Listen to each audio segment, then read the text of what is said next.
ಕನ್ನಡ ಕಹಳೆ, ಇದು ಕನ್ನಡ ಕಣ್ಮಣಿಗಳ ನೆಲೆ.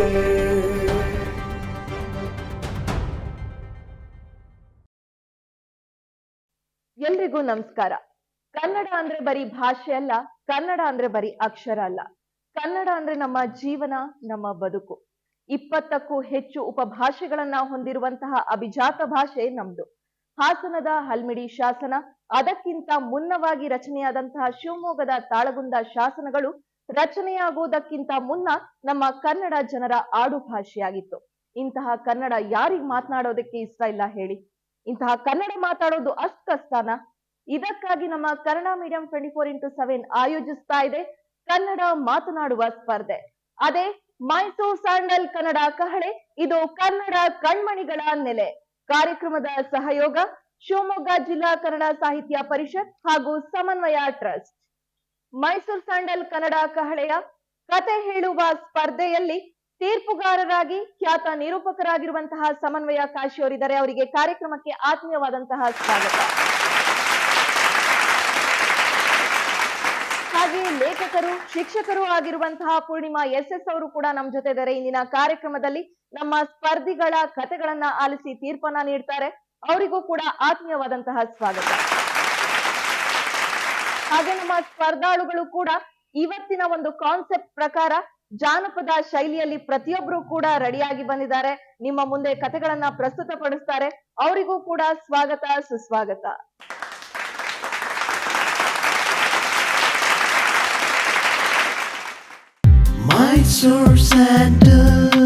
ನೋಡು, ಇದೇ ನನ್ favourite soap. Mysore sandal confidence ಕೊಡುವ ಏಕೈಕ ಸಾಬೂನು ಮೈಸೂರ್ ಸ್ಯಾಂಡಲ್ ಸೋಪ್. ಕಾಂತಿಯುಕ್ತವಾದ ತ್ವಚೆಯ ಭರವಸೆ ಮೈಸೂರ್ ಸ್ಯಾಂಡಲ್ ಗೋಲ್ಡ್. ನಿಮ್ಮೊಳಗಿನ ದೈವತ್ವವನ್ನು ಹೊರಹೊಮ್ಮಿಸಿ. ಈ ಸುತ್ತಿನ ಮೊದಲ ಸ್ಪರ್ಧಿ ತೀರ್ಥಹಳ್ಳಿಯ ನಿಖಿತಾ ಈಗ ವೇದಿಕೆಗೆ ಬರ್ತಿದ್ದಾರೆ. ಮೊದಲನೇದಾಗಿ ಎಲ್ಲರಿಗೂ ನನ್ನ ಶುಭ ಕಾಮನೆಗಳು. ಇಂದಿನ ಕಥೆಯ ಶೀರ್ಷಿಕೆ ಬಂದ್ಬಿಟ್ಟು ಅಹಂನಿಂದ ದೂರ ಇರಿ ಅಂತ ಹೇಳಿ. ಏನಪ್ಪಾ ಅಂತ ಅಂದ್ರೆ, ಉಜ್ಜಯಿನಿ ಅನ್ನುವಂತಹ ಒಂದು ರಾಜಧಾನಿ ಇರುತ್ತೆ. ಅದಕ್ಕೊಂದು ರಾಜ ಇರ್ತಾನೆ. ಅವನ ಹೆಸರು ಉತ್ತುಂಗ ಅಂತ ಹೇಳಿ. ಅವನಿಗೆ ಎಲ್ಲಾ ಕೆಲಸದಲ್ಲೂ ಸಹಾಯ ಮಾಡುವಂತ ಒಬ್ಬ ಮಂತ್ರಿ ಇರ್ತಾನೆ. ಆ ಮಂತ್ರಿಗೆ ಅನಾರೋಗ್ಯ ಇರುತ್ತೆ. ಅದರಿಂದ ತುಂಬಾ ಬಳಲ್ತಾ ಇರ್ತಾನೆ. ಸ್ವಲ್ಪ ದಿನ ಆದ್ಮೇಲೆ ಅವ್ನು ತೀರ್ಕೊಂಡ್ಬಿಡ್ತಾನೆ. ಅದಕ್ಕಾಗಿ ರಾಜ ತುಂಬಾ ಬೇಜಾರಾಗ್ಬಿಟ್ಟು ನನ್ನ ಒಂದು ಎಲ್ಲಾ ಕೆಲಸಗಳಿಗೂ ಕೂಡ ತುಂಬಾ ಅವನು ಕೆಲಸ ಮಾಡಿದಾನೆ ಅಂತ ಹೇಳ್ಬಿಟ್ಟು ಅವನಿಗೆ 2 ಮಕ್ಳು ಇರ್ತಾರೆ. ಆ ಮಕ್ಕಳನ್ನ ಕರೆಸ್ತಾನೆ ಆಸ್ಥಾನಕ್ಕೆ. ಒಬ್ನ ಹೆಸರು ವಾಯುಭೂತಿ, ಇನ್ನೊಬ್ಬನ ಹೆಸರು ಅಗ್ನಿಭೂತಿ ಅಂತ ಹೇಳಿ. ಅವನು ರಾಜ ಕೇಳ್ತಾನೆ, ನೀವು ಯಾವ ಯಾವ ವಿದ್ಯೆಯಲ್ಲಿ ಪರಿಣಿತರಾಗಿದ್ದೀರಿ ಅಂತ ಹೇಳಿ ಕೇಳ್ತಾನೆ. ಅದಕ್ಕೆ ಆ ಮಕ್ಕಳು ಏನು ಕೂಡ ಕಲ್ತಿರ್ಲಿಲ್ಲ. ತಲೆ ಬಗ್ಗಿಸ್ಕೊಂಡ್ಬಿಟ್ಟು ಹೆಬ್ಬೆರಳಲ್ಲಿ, ಕಾಲಿನ ಹೆಬ್ಬೆರಳಲ್ಲಿ ಮಣ್ಣಿನ ಕೆರಿತಾ ಕುತ್ಕೊಂಡಿರ್ತಾರೆ. ಅವಾಗ ನನ್ನ ಮಂತ್ರಿಯ ಮಕ್ಕಳಾಗಿ ಏನು ಕೂಡ ಇವ್ರು ಕಲ್ತಿಲ್ಲ, ಆ ಮಂತ್ರಿಗೆ ಇಷ್ಟೊಂದು ಬಡತನ ಇಷ್ಟ ಅಂತ ಹೇಳಿ ಅವರನ್ನ ರಾಜನ ಆಸ್ಥಾನದಿಂದ ಹೊರಗಡೆ ಕಳಿಸ್ಬಿಡ್ತಾರೆ. ಅದರಿಂದ ಬೇಜಾರಾದಂತಹ ಮಕ್ಕಳು ತನ್ನ ತಾಯಿ ಹತ್ರ ಹೋಗ್ತಾರೆ. ಆ ತಾಯಿ ಹೆಸರು ಸೋಮದತ್ತೆ ಅಂತ ಹೇಳ್ಬಿಟ್ಟು. ಆ ಮಕ್ಕಳಲ್ಲಿ ಹೋಗ್ಬಿಟ್ಟು ಅಳ್ತಾ ಹೇಳುವಾಗ ಅದಕ್ಕೆ ತನ್ನ ಅಣ್ಣನಿಗೆ ಒಂದು ಪತ್ರವನ್ನ ಬರೀತಾಳೆ. ಆ ಪತ್ರವನ್ನ ಬರೀವಾಗ ಹೇಳ್ತಾಳೆ ಏನಂತ ಅಂದ್ರೆ, ತನ್ನ ಮಕ್ಕಳನ್ನ ನನ್ನ ಮಗುವಾಗಿ ನೀನು ಬೆಳೆಸ್ಬೇಡ, ಒಬ್ಬ ಗುರುವಾಗಿ ನೀನು ಅದನ್ನ ಕಲಿಸು ಅಂತ ಹೇಳಿ ಹೇಳ್ತಾರೆ. ಇಬ್ಬರು ಕೂಡ ಆ ಒಂದು ಪತ್ರವನ್ನ ತೆಗೆದುಕೊಂಡು ತನ್ನ ಮಾವನ ಬಳಿಗೆ ಹೋಗ್ತಾರೆ. ಅಂದ್ರೆ ಅವರು ಗುರು ಆಗ್ತಾರೆ. ಆ ಮಗ ತೆಗೆದುಕೊಂಡು ಹೋಗುವಾಗ ಆ ಗುರು ಯಾವ ರೀತಿ ಪತ್ರವನ್ನ ಓದ್ಬಿಟ್ಟು ಯಾವ ರೀತಿ ಅವ್ರನ್ನ ನೋಡ್ತಾರೆ ಅಂತ ಅಂದ್ರೆ, ಒಬ್ಬ ಗುರು ಮತ್ತೆ ಶಿಷ್ಯ ಸಂಬಂಧ ರೀತಿಯಲ್ಲಿ ಓದ್ತಾರೆ. ಯಾವುದೇ ರೀತಿಯ ಸಂಬಂಧಿಕ ಇದ್ರಲ್ಲಿ ನೋಡೋದಿಲ್ಲ. ಇದಕ್ಕಾಗಿ ತಮ್ಮನಾದಂತ ಅಗ್ನಿಭೂತಿಗೆ ಇಷ್ಟೆಲ್ಲ ಒಂದು ಒಬ್ಬ ಮಾವನಾಗಿ, ಒಬ್ಬ ಗುರುವಾಗಿ ಇಷ್ಟೆಲ್ಲ ಕಷ್ಟ ಇಟ್ಕೊಂಡು ನಾನು ಓದ್ಬೇಕಾ ಅಂತ ಅನ್ಸುತ್ತೆ. ಯಾವುದೇ ರೀತಿಯಾದಂತಹ ಅವರಿಗೆ ಸೌಲಭ್ಯನ ಕೊಡ್ತಿರ್ಲಿಲ್ಲ. ಗುರುಕುಲ ಒಂದು ಪದ್ಧತಿ ಗೊತ್ತಿರುತ್ತೆ. ಎಲ್ಲ ಕೆಲಸವನ್ನ ಅವರೇ ಮಾಡ್ಕೊಬೇಕಾಗಿರುತ್ತೆ. ಯಾವ್ದು ಕೂಡ ನೋಡ್ಕೊಂತ ಇರ್ಲಿಲ್ಲ. ಹಾಗಾಗಿ ನಂತರ ಇಬ್ಬರು ಕೂಡ ಎಲ್ಲಾ ವಿದ್ಯೆಯಲ್ಲೂ ಪರಿಣಿತರಾಗಿ ನಂತರ ರಾಜನ ಆಸ್ಥಾನಕ್ಕೆ ಬಂದ್ಬಿಟ್ಟು ಅಗ್ನಿಭೂತಿ ಇದ್ದವರು ಎಲ್ಲಾ ರೀತಿಯ ಕಥೆಗಳ ಅಂದ್ರೆ ಏನೇನು ಓದಿದ್ರು ಎಲ್ಲವನ್ನೂ ಕೂಡ ಹೇಳ್ತಾರೆ. ಹಾಗಾಗಿ ಅವನಿಗೆ ಅರ್ಧ ರಾಜ್ಯನ ಬರ್ಕೊಡ್ತಾನೆ. ಆ ವಾಯುಭೂತಿಗೆ ಅದ್ ಯಾವ್ದು ಸಿಗಲ್ಲ. ಅವನು ಒಂದು ತೌರ್ನ ಅಂದ್ರೆ ಅವನ ತಾಯಿ ಹತ್ರ ಹೋಗ್ಬಿಟ್ಟು ಹೇಳ್ತಾನೆ. ಅವರು ಒಂದು ಗುಡಿಸ್ಲಲ್ಲಿ ಇರ್ತಾನೆ. ಇವನು ರಾಜನ ಆಸ್ಥಾನದಲ್ಲಿ ಇರ್ತಾರೆ. ಅವನನ್ನ ನೋಡ್ಲಿಕ್ಕೆ ಗುರು ಬರ್ತಾನೆ. ಆ ಗುರು ಬಂದಾಗ ಒಂದು ಕಿಂಚಿತ್ತು ಮರ್ಯಾದೆಯನ್ನು ಕೂಡ ಕೊಡಲ್ಲ. ಸೋಮದತ್ತೆ ಆದವಳು ಅದಕ್ಕೆ ರಾಜನಾದಂತಹ ನೀನು ಒಬ್ಬ ಗುರುವಿಗೆ ಮರ್ಯಾದೆಯನ್ನು ಕೊಡ್ಬೇಕು ಅಂತ ಹೇಳ್ತಾನೆ. ಆದ್ರೆ ಅವನು ಮರ್ಯಾದೆಯನ್ನು ಕೂಡ ಕೊಡಲ್ಲ. ಹಾಗಾಗಿ ಅವಳು ಸೋಮದತ್ತೆ ಅವರಿಗೆ ಶಾಪವನ್ನ ಕೊಡ್ತಾಳೆ. ಶಾಪವನ್ನ ಕೊಟ್ಟಾಗ ಅವನು ಸ್ವಲ್ಪ ದಿನ ಆದ್ಮೇಲೆ ಅವನಿಗೆ ಕುಷ್ಠರೋಗದಿಂದ ಬಳಸ್ತಾ ಸಾಯ್ತಾನೆ. ಈ ಒಂದು ಕಥೆಯಲ್ಲಿ ನಾವ್ ಏನ್ ತಿಳ್ಕೊಂತೀವಪ್ಪ ಅಂತ ಅಂದ್ರೆ, ಯಾವುದೇ ಒಂದು ಕಲಿತೀವಿ ಅಂತಪ್ಪ ಅಂತ ಅಂದ್ರೆ ಅದ್ರಲ್ಲಿ ಯಾರು ನಾವು ಪರಿಪೂರ್ಣರು ಅಂತ ಹೇಳಲಿಕ್ಕೆ ಆಗಲ್ಲ. ಎಲ್ಲವನ್ನು ದೂರದಿಂದಲೇ ಎಲ್ಲವನ್ನು ಕಷ್ಟದಿಂದಲೇ ಕಲಿಬೇಕು ಅನ್ನಂತ ಇರುತ್ತೆ. ನಾವ್ ಏನಾದ್ರೂ ಆಗ್ಬೇಕಂದ್ರೆ ಹಸಿವಿರ್ಬೇಕು ಅಂತ, ಅಂದ್ರೆ ಆಸೆ ಇರಬಾರ್ದು, ಹಸಿವಿರ್ಬೇಕು. ಹಸಿವಂದ್ರೆ ಬೇಗ ನಾವು ಕಲಿತೀವಿ ಅಂತ ಹೇಳಿ ಈ ಒಂದು ಕಥೆಯ ಸಾರಾಂಶವಾಗಿದೆ. ಅವಕಾಶ ಮಾಡಿಕೊಟ್ಟ ನಿಮ್ಗೆಲ್ರಿಗೂ ಧನ್ಯವಾದ. ತುಂಬಾ ಚೆನ್ನಾಗಿತ್ತು ಕತೆ. ಒಂದು ರಾಜನ ಕಥೆನೆ ಹೇಳಿದ್ರಿ ಇಲ್ಲಿ. ನಮ್ಮ ತೀರ್ಪುಗಾರರು ಏನ್ ಹೇಳ್ತಾರೆ ಅಂತ ಹೇಳಿ ಕೇಳೋಣ. ನಿಖಿತಾ ಅವರೇ ಉಜ್ಜಯಿನಿಯ ಒಂದು ಕಥೆಯನ್ನು ಆರಿಸ್ಕೊಂಡಿದ್ರಿ. ಕಥೆಯ ಆರಿಸ್ಕೊಂಡಿದ್ದು ತುಂಬ ಚೆನ್ನಾಗಿತ್ತು. ಆದರೆ ಹೇಳುವಾಗ ಸ್ವಲ್ಪ ಏನಾಯಿತು ಅಂತ ಹೇಳಿದ್ರೆ, ನಿಮಗೆ ಅಲ್ಲಿ ಇಲ್ಲಿ ಮಾಡಿದ್ರಿ ಅದನ್ನು. ಕಥೆಯನ್ನು ನೀವು ಮೊದಲೇ ಮನೆಯಿಂದನೇ ಪ್ರಿಪೇರ್ ಆಗಿ ಬರೋದಕ್ಕೆ ಹೇಳಿದ್ರಲ್ವ. ಸೊ ನಿಮ್ಮ ಕೊಟ್ಟಿರುವಂಥ ಸಮಯದಲ್ಲಿ ಅದನ್ನು ಕರೆಕ್ಟಾಗಿ ಮಂಡನೆ ಮಾಡಬಹುದಿತ್ತು. ನೀವು ನರೇಷನನ್ನು ಇನ್ನೂ ತುಂಬ ಚೆಂದ ಮಾಡ್ಬೋದಿತ್ತು. ಅಲ್ಲಲ್ಲಿ ಏನು ಮಾಡಿದ್ರಿ, ನಮಗೆ ಟ್ವಿಸ್ಟ್ ಆಗಂಗೆ ಅಲ್ಲಿಂದ ಇಲ್ಲಿಗೆ ಮಾಡುವ ಹಾಗೆ ಆಯಿತು. ಮತ್ತೆಲ್ಲದರಲ್ಲಿ ನಿಮ್ಮ ವಾಯ್ಸ್ ತುಂಬ ಚೆನ್ನಾಗಿತ್ತು. ನರೇಷನ್ನು ಇನ್ನೊಂದು ಸ್ವಲ್ಪ ಚೆನ್ನಾಗಾಗಿದ್ರೆ ನಿಮ್ಮ ಕತೆ ಇನ್ನೂ ಎಲ್ಲರಿಗೂ ಮನಮುಟ್ಟುವ ಹಾಗೆ ಆಗ್ತಾ ಇತ್ತು ಅಂತ ನನ್ನ ಅಭಿಪ್ರಾಯ. ನಿಖಿತಾ, ಚೆನ್ನಾಗಿ ರೆಡಿಯಾಗಿ ಬಂದಿದ್ದೀರಾ. ಎಷ್ಟೊತ್ತು ತಗೊಂಡ್ರಿ ಟೈಮ್ ರೆಡಿ ಆಗ್ಲಿಕ್ಕೆ? ಕಚ್ಚೆ ಸೀರೆ ಉಟ್ಕೊಂಡು ಬಂದಿದ್ದಾರೆ. ನಾವ್ ಈ ರೌಂಡ್ ಅಲ್ಲಿ ಜಾನಪದ ಶೈಲಿ ಅಂತ ಹೇಳಿ ಒಂದು ಥೀಮ್ ಅನ್ನ ಕೊಟ್ಟಿದ್ವಿ. ಹಾಗಾಗಿ ಎಷ್ಟೊತ್ತು ಸಮಯ ತಗೊಂಡ್ರಿ? ಯಾರು ಹೆಲ್ಪ್ ಮಾಡಿದ್ರು? ಅರ್ಧ ಗಂಟೆ ಆಯ್ತು. ನನ್ನ ಫ್ರೆಂಡ್ಸ್ ಇದ್ರು, ಅವ್ರ ಸಹಾಯ ಮಾಡಿದ್ರು. ತುಂಬಾ ಚೆನ್ನಾಗಿ ಕಾಣ್ತಾ ಇದ್ದೀರಾ. ಮುಂದಿನ ಸುತ್ತಿಗೆ ಶುಭವಾಗ್ಲಿ. Thank you. ಕತೆ ಹೇಳಲಿಕ್ಕೆ ನಮ್ಮ ತರೀಕೆರೆಯ ಜೀವನ್ ಅವ್ರು ಬರ್ತಾ ಇದ್ದಾರೆ. ಅವ್ರು ಯಾವ ಕಥೆಯನ್ನ ಹೇಳ್ತಾರೆ ಅಂತ ಕೇಳೋಣ. ಎಲ್ಲರಿಗೂ ನಮಸ್ಕಾರ. ಶುಕ್ಲಾಂಬರಧರಂ ವಿಷ್ಣುಂ ಶಶಿವರ್ಣಂ ಚತುರ್ಭುಜಂ ಪ್ರಸನ್ನವದನಂ ಧ್ಯಾಯೇತ ಸರ್ವವಿಘ್ನೋಪಶಾಂತಯೇ. ಕಥಾರಂಭ ಕಾಲದಲ್ಲಿ ಎಲ್ಲದಕ್ಕೂ ಕಾರಣ ಗ್ರಹಚಾರ ಅಂತೇಳಿ ಹೇಳ್ತಿರ್ತಕ್ಕಂಥ ಸಂದರ್ಭದಲ್ಲಿ ಗ್ರಹಗಳ ವಿಚಾರವನ್ನ ನಾವು ಈಗ ಚರ್ಚೆ ಮಾಡ್ತಾ ಹೋಗೋಣ. ಎಲ್ಲಾ ಗ್ರಹಗಳು ಕೂಡ ನಾನು ಶ್ರೇಷ್ಠ ಅಂತೇಳಿ ಹೇಳಿ ಚರ್ಚೆ ಮಾಡಿ ಏನ್ ವಾದವನ್ನ ಮಾಡ್ತಿರ್ತಕ್ಕಂಥ ಸಂದರ್ಭದಲ್ಲಿ ಎಲ್ಲರೂ ಕೂಡ ಇಂದ್ರದೇವನ ಬಳಿಗೆ ಹೋಗ್ತಾರೆ. ನಾನ್ ಶ್ರೇಷ್ಠನ ಯಾರು ಶ್ರೇಷ್ಠ ಎಂದು ತಿಳ್ಕೊಳ್ಳಕ್ಕೆ. ಆಗ ಇಂದ್ರದೇವರು ಉಜ್ಜಯಿನಿಯನ್ನ ಆಳ್ತಿರ್ತಕ್ಕಂಥ ವಿಕ್ರಮಾದಿತ್ಯನ ಬಳಿಗೆ ಕಳಿಸ್ತಾರೆ. ವಿಕ್ರಮಾದಿತ್ಯನು ಆಗ ನಾನು ನಿಷ್ಪಕ್ಷವಾದ ನ್ಯಾಯವನ್ನ ಕೊಡ್ತೀನಿ, ಆದ್ರೆ ನೀವು ಯಾರು ಕೂಡ ಸಿಟ್ಟಾಗಬಾರ್ದು ಅಂತೇಳಿ ಹೇಳ್ತಕ್ಕಂಥ ಮಾತನ್ನ ಹೇಳ್ತಾನೆ. ಸರಿ ಅಂತೇಳಿ ಹೇಳ್ಬೇಕಾದ್ರೆ ಅಲ್ಲಿ ಎಲ್ಲಾ ಗ್ರಹಗಳು ಕೂಡ ಸೇರಿರ್ತಾರೆ. ಆದ್ರೆ ಶನಿಗ್ರಹ ಮಾತ್ರ ತಾನು ವಾಯುವ್ಯಾರದಲ್ಲಿ ಇರ್ತಾನೆ. ಆಗ ನಾನು ಶ್ರೇಷ್ಠ ಅಂತ ಹೇಳಿ ಪ್ರತಿಯೊಂದು ಗ್ರಹಗಳು ಕೂಡ ತನ್ನ ವಿಶೇಷತೆಗಳನ್ನ ಮಂಡಿಸ್ತಿರ್ತಕ್ಕಂಥ ಸಂದರ್ಭದಲ್ಲಿ ಶನಿಗ್ರಹದ ಪರವಾಗಿ ಒಬ್ಬ ಗುರುಗಳು ಹೇಳ್ತಾರೆ, ಶನಿಗ್ರಹನು ತನ್ನ ತಂದೆಗೂ ಸಹ ಬಿಡಲಿಲ್ಲ, ಎಲ್ಲರಿಗೂ ಸಹ ಸಮಾನವಾದ ಕರ್ಮಫಲಗಳನ್ನ ನೀಡ್ತಾನೆ, ಅಂತಹ ಗ್ರಹ ಶನಿಗ್ರಹ ಅಂತೇಳಿ ಹೇಳ್ತಾರೆ. ಆಗ ವಿಕ್ರಮಾದಿತ್ಯನು ತನ್ನ ತಂದೆಗೆ ಬಿಡದಿದ್ದವನು ಇದಂತಹ ಗ್ರಹ ಅಂತಕ್ಕಂಥ ಮೂರ್ಧರಿಸ್ತಾರೆ. ಆಗ ಶನಿದೇವನು ಸಿಟ್ಟಾಗಿ, ಎಲ್ಲೆಲ್ಲೋ ಮೂಡ, ನನ್ನನ್ನೇ ಮೂದೈಸುವಂತಹ ಸೊಕ್ಕೆ ನಿನಗೆ ಎಂದು ಪಟ್ಟನೆ ಪ್ರತ್ಯಕ್ಷವಾಗಿ ಆ ಒಡ್ಡೋಲಗದಲ್ಲಿ ಬರ್ತಾರೆ. ನನ್ನನ್ನೇ ಮೂದೈಸುವಷ್ಟು ಸೊಕ್ಕೆ ನಿನಗೆ, ಇಗೋ ನೋಡು ಎಂಬುದಾಗಿ ತನ್ನ ವಕ್ರದೃಷ್ಟಿಯನ್ನ ಬಿಡ್ತಾರೆ. ಈ ಮಾಸ ಕಳೆದು ಇನ್ನೊಂದು ಮಾಸದಲ್ಲಿ ನಿನಗೆ ಸಾಡೆ ಸಾತಿ ಶುರುವಾಗುವಂತಿದ್ದು, ಈ ಸಾಡೆ ಸಾತಿಯಲ್ಲಿ ನೀನು ಏನು ಬುದ್ಧಿಯನ್ನ ಕಲಿತೀಯ ಅಂತ ಅನ್ನೋದಾಗಿ ಹೇಳ್ತಾರೆ. ತದನಂತರ ಏನು ಮುಂದಿನ ಮಾಸ ಬಂದಂತಹ ಸಂದರ್ಭದಲ್ಲಿ ಅವರಿಗೆ ಕುದುರೆ ವ್ಯಾಪಾರವನ್ನ ಮಾಡ್ಲಿಕ್ಕೆ ಅಂತ ಹೇಳಿ ಸಂಜೆಯವರು ಬರ್ತಾರೆ. ಆಗ ಆ ಕುದುರೆಯಿಂದ ಮೋಹಿತನಾದಂತಹ ವಿಕ್ರಮಾದಿತ್ಯನು ಕುದುರೆಯನ್ನ ಕ್ರಯ ಮಾಡಿ ಕುದುರೆ ಸವಾರಿಯನ್ನು ಮಾಡ್ತಾನೆ. ಸವಾರಿ ಮಾಡ್ತಿದ್ದಂತಹ ಸಮಯದಲ್ಲಿ ಮಿಂಚಿನ ವೇಗದಲ್ಲಿ ಚಲಿಸಿ ಆ ಗಗನ ಮಾರ್ಗದಲ್ಲಿ ಹಾರಿ ಪಾವನಿಂದಾಪುರಕ್ಕೆ ತನ್ನನ್ನ ವಿಕ್ರಮಾದಿತ್ಯನನ್ನ ಕರೆದುಕೊಂಡು ಹೋಗಿ ಆತನನ್ನ ಕೆಡವಿದಾಗ ಸುಸ್ತಾಗಿ ಅಲ್ಲೇ ಇದ್ದಂತಹ ಸೇಟುವಿನ ಮನೆಯ ಬಾಗಿಲಲ್ಲಿ ಕೂರ್ತಿರ್ತಾನೆ. ಅಂದು ಎಣ್ಣೆ ವ್ಯಾಪಾರವಾಗಿದ್ದಂತಹ ಸೇಟುವಿಗೆ ಅತ್ಯಂತ ಉನ್ನತ ಮಟ್ಟದಲ್ಲಿ ವ್ಯಾಪಾರ ಆಗ್ತದೆ. ವ್ಯಾಪಾರವಾಗಿ ಈತನ ದಯೆ ಇರಬೇಕು, ಈತನ ಮಹಿಮೆ ಇರಬೇಕು ಅಂತ ಹೇಳಿ ಅವನನ್ನ ಕರೆದು ಅತಿಥಿ ಸತ್ಕಾರವನ್ನು ಮಾಡ್ತಾರೆ.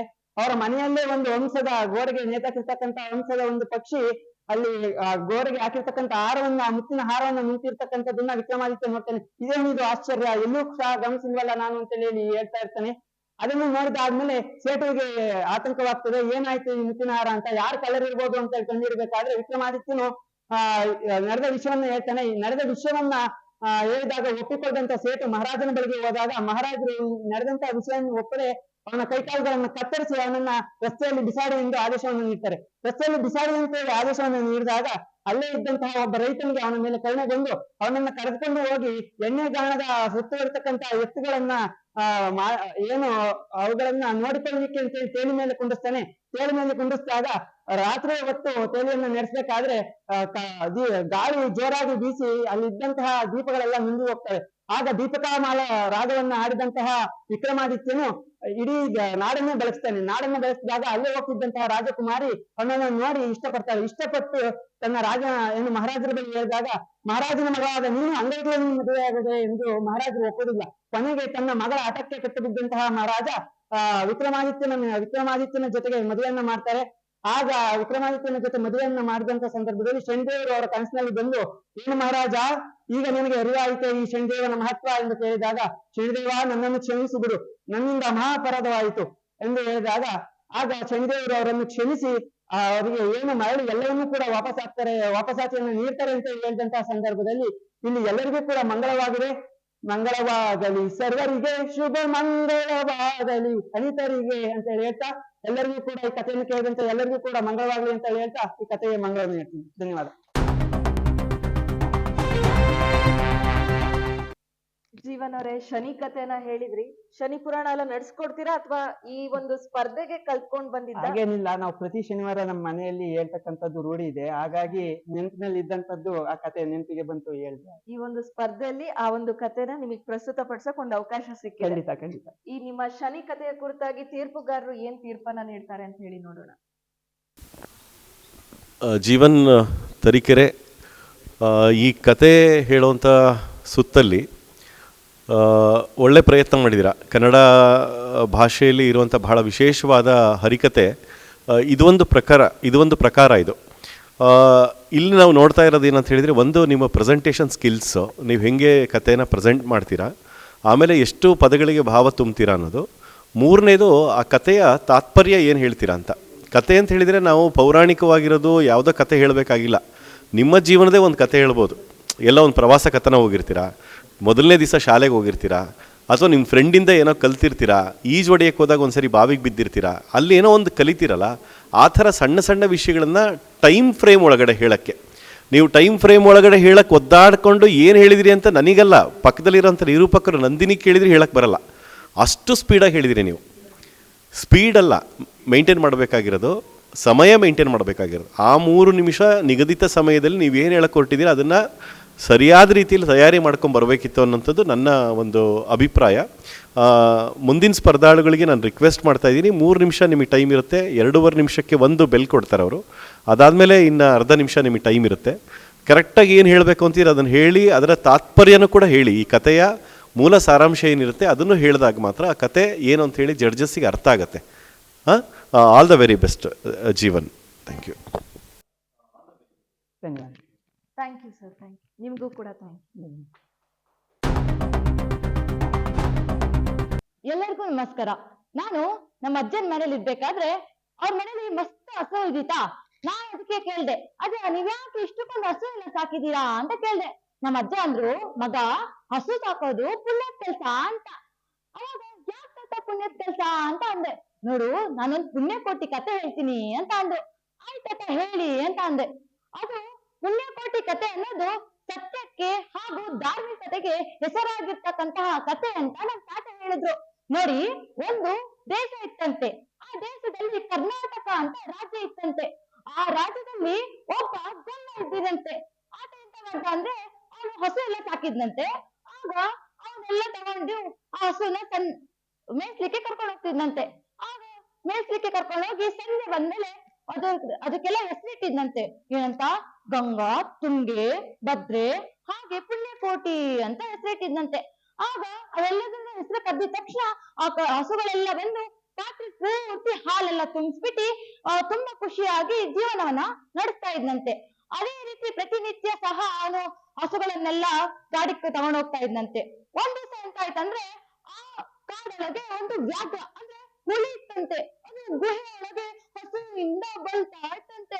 ಆಗ ಎಂತ ಆಯ್ತಂದ್ರೆ, ಅಲ್ಲೆಲ್ಲ ಹಸು ಇತ್ತಲ್ಲ ಅದನ್ನೆಲ್ಲ ಕಂಡ್ಬಿಟ್ಟು, ಅಯ್ಯೋ ನಂಗೆ ಒಳ್ಳೆ ಆಹಾರ ಸಿಕ್ತಲ್ಲ ಅಂತ ಆ ಹಸುಗಳ ಮೇಲೆ ದಾಳಿ ಮಾಡಕ್ ಬಂದ್ಬಿಟ್ಟು. ಅವಾಗೆಲ್ಲ ಹಸು ಇದ್ದಿತ್ತಲ್ಲ, ಆ ಹಸು ಎಲ್ಲ ಓಡಿ ಓಡಿ ಓಡಿ ಓಡಿ ಓಡಿ ಎಲ್ಲರೂ ಮನೆಯೊಳಗೆ ಹೋಗ್ಬಿಟ್ಟು. ಆಗ ಆದ್ರೆ ಒಂದು ಹಸು ಹೋಗ್ಲಿಕ್ಕೆ ಆಗ್ಲಿಲ್ಲ. ಅದು ತನ್ನ ತಂದೆನನ್ನ ನೆನೆಸ್ಕೊಂತ ಒಂದ್ ಸ್ವಲ್ಪ ಮೊಲೆ ಹಾಲ್ನ ಕೊಟ್ಟಿ ಬರುವ ಅಂತ ಹೋಗ್ತಾ ಇರುತ್ತೆ. ಆಗ ಅದು ಹುಲಿ ಕಂಡು ಆ ಹಸುವಿನ ಮೇಲೆ ದಾಳಿ ಮಾಡ್ಲಿಕ್ಕೆ ಬರ್ತದೆ. ಆಗ ಹಸು ಗಾಬರಿಗೊಂಡು ಎಂತ ಮಾಡೋದು ಗೊತ್ತಾಗ್ದಲೆ ದಾರಿ ತಪ್ಪಿ ಬಿಡುತ್ತೆ. ಆಗ ಅದು ಸಿಕ್ಕಾಕೊಂಡಾಗ ಹುಲಿ ಹೇಳುತ್ತೆ, ದಯವಿಟ್ಟು ಅಣ್ಣ ನಾನು ಕರುಗೆ ಹೋಗಿ ಮೊಲೆಯನ್ನು ಕೊಟ್ಟು ಬರ್ತೀನಿ ಅಂತ ಹೇಳುತ್ತೆ.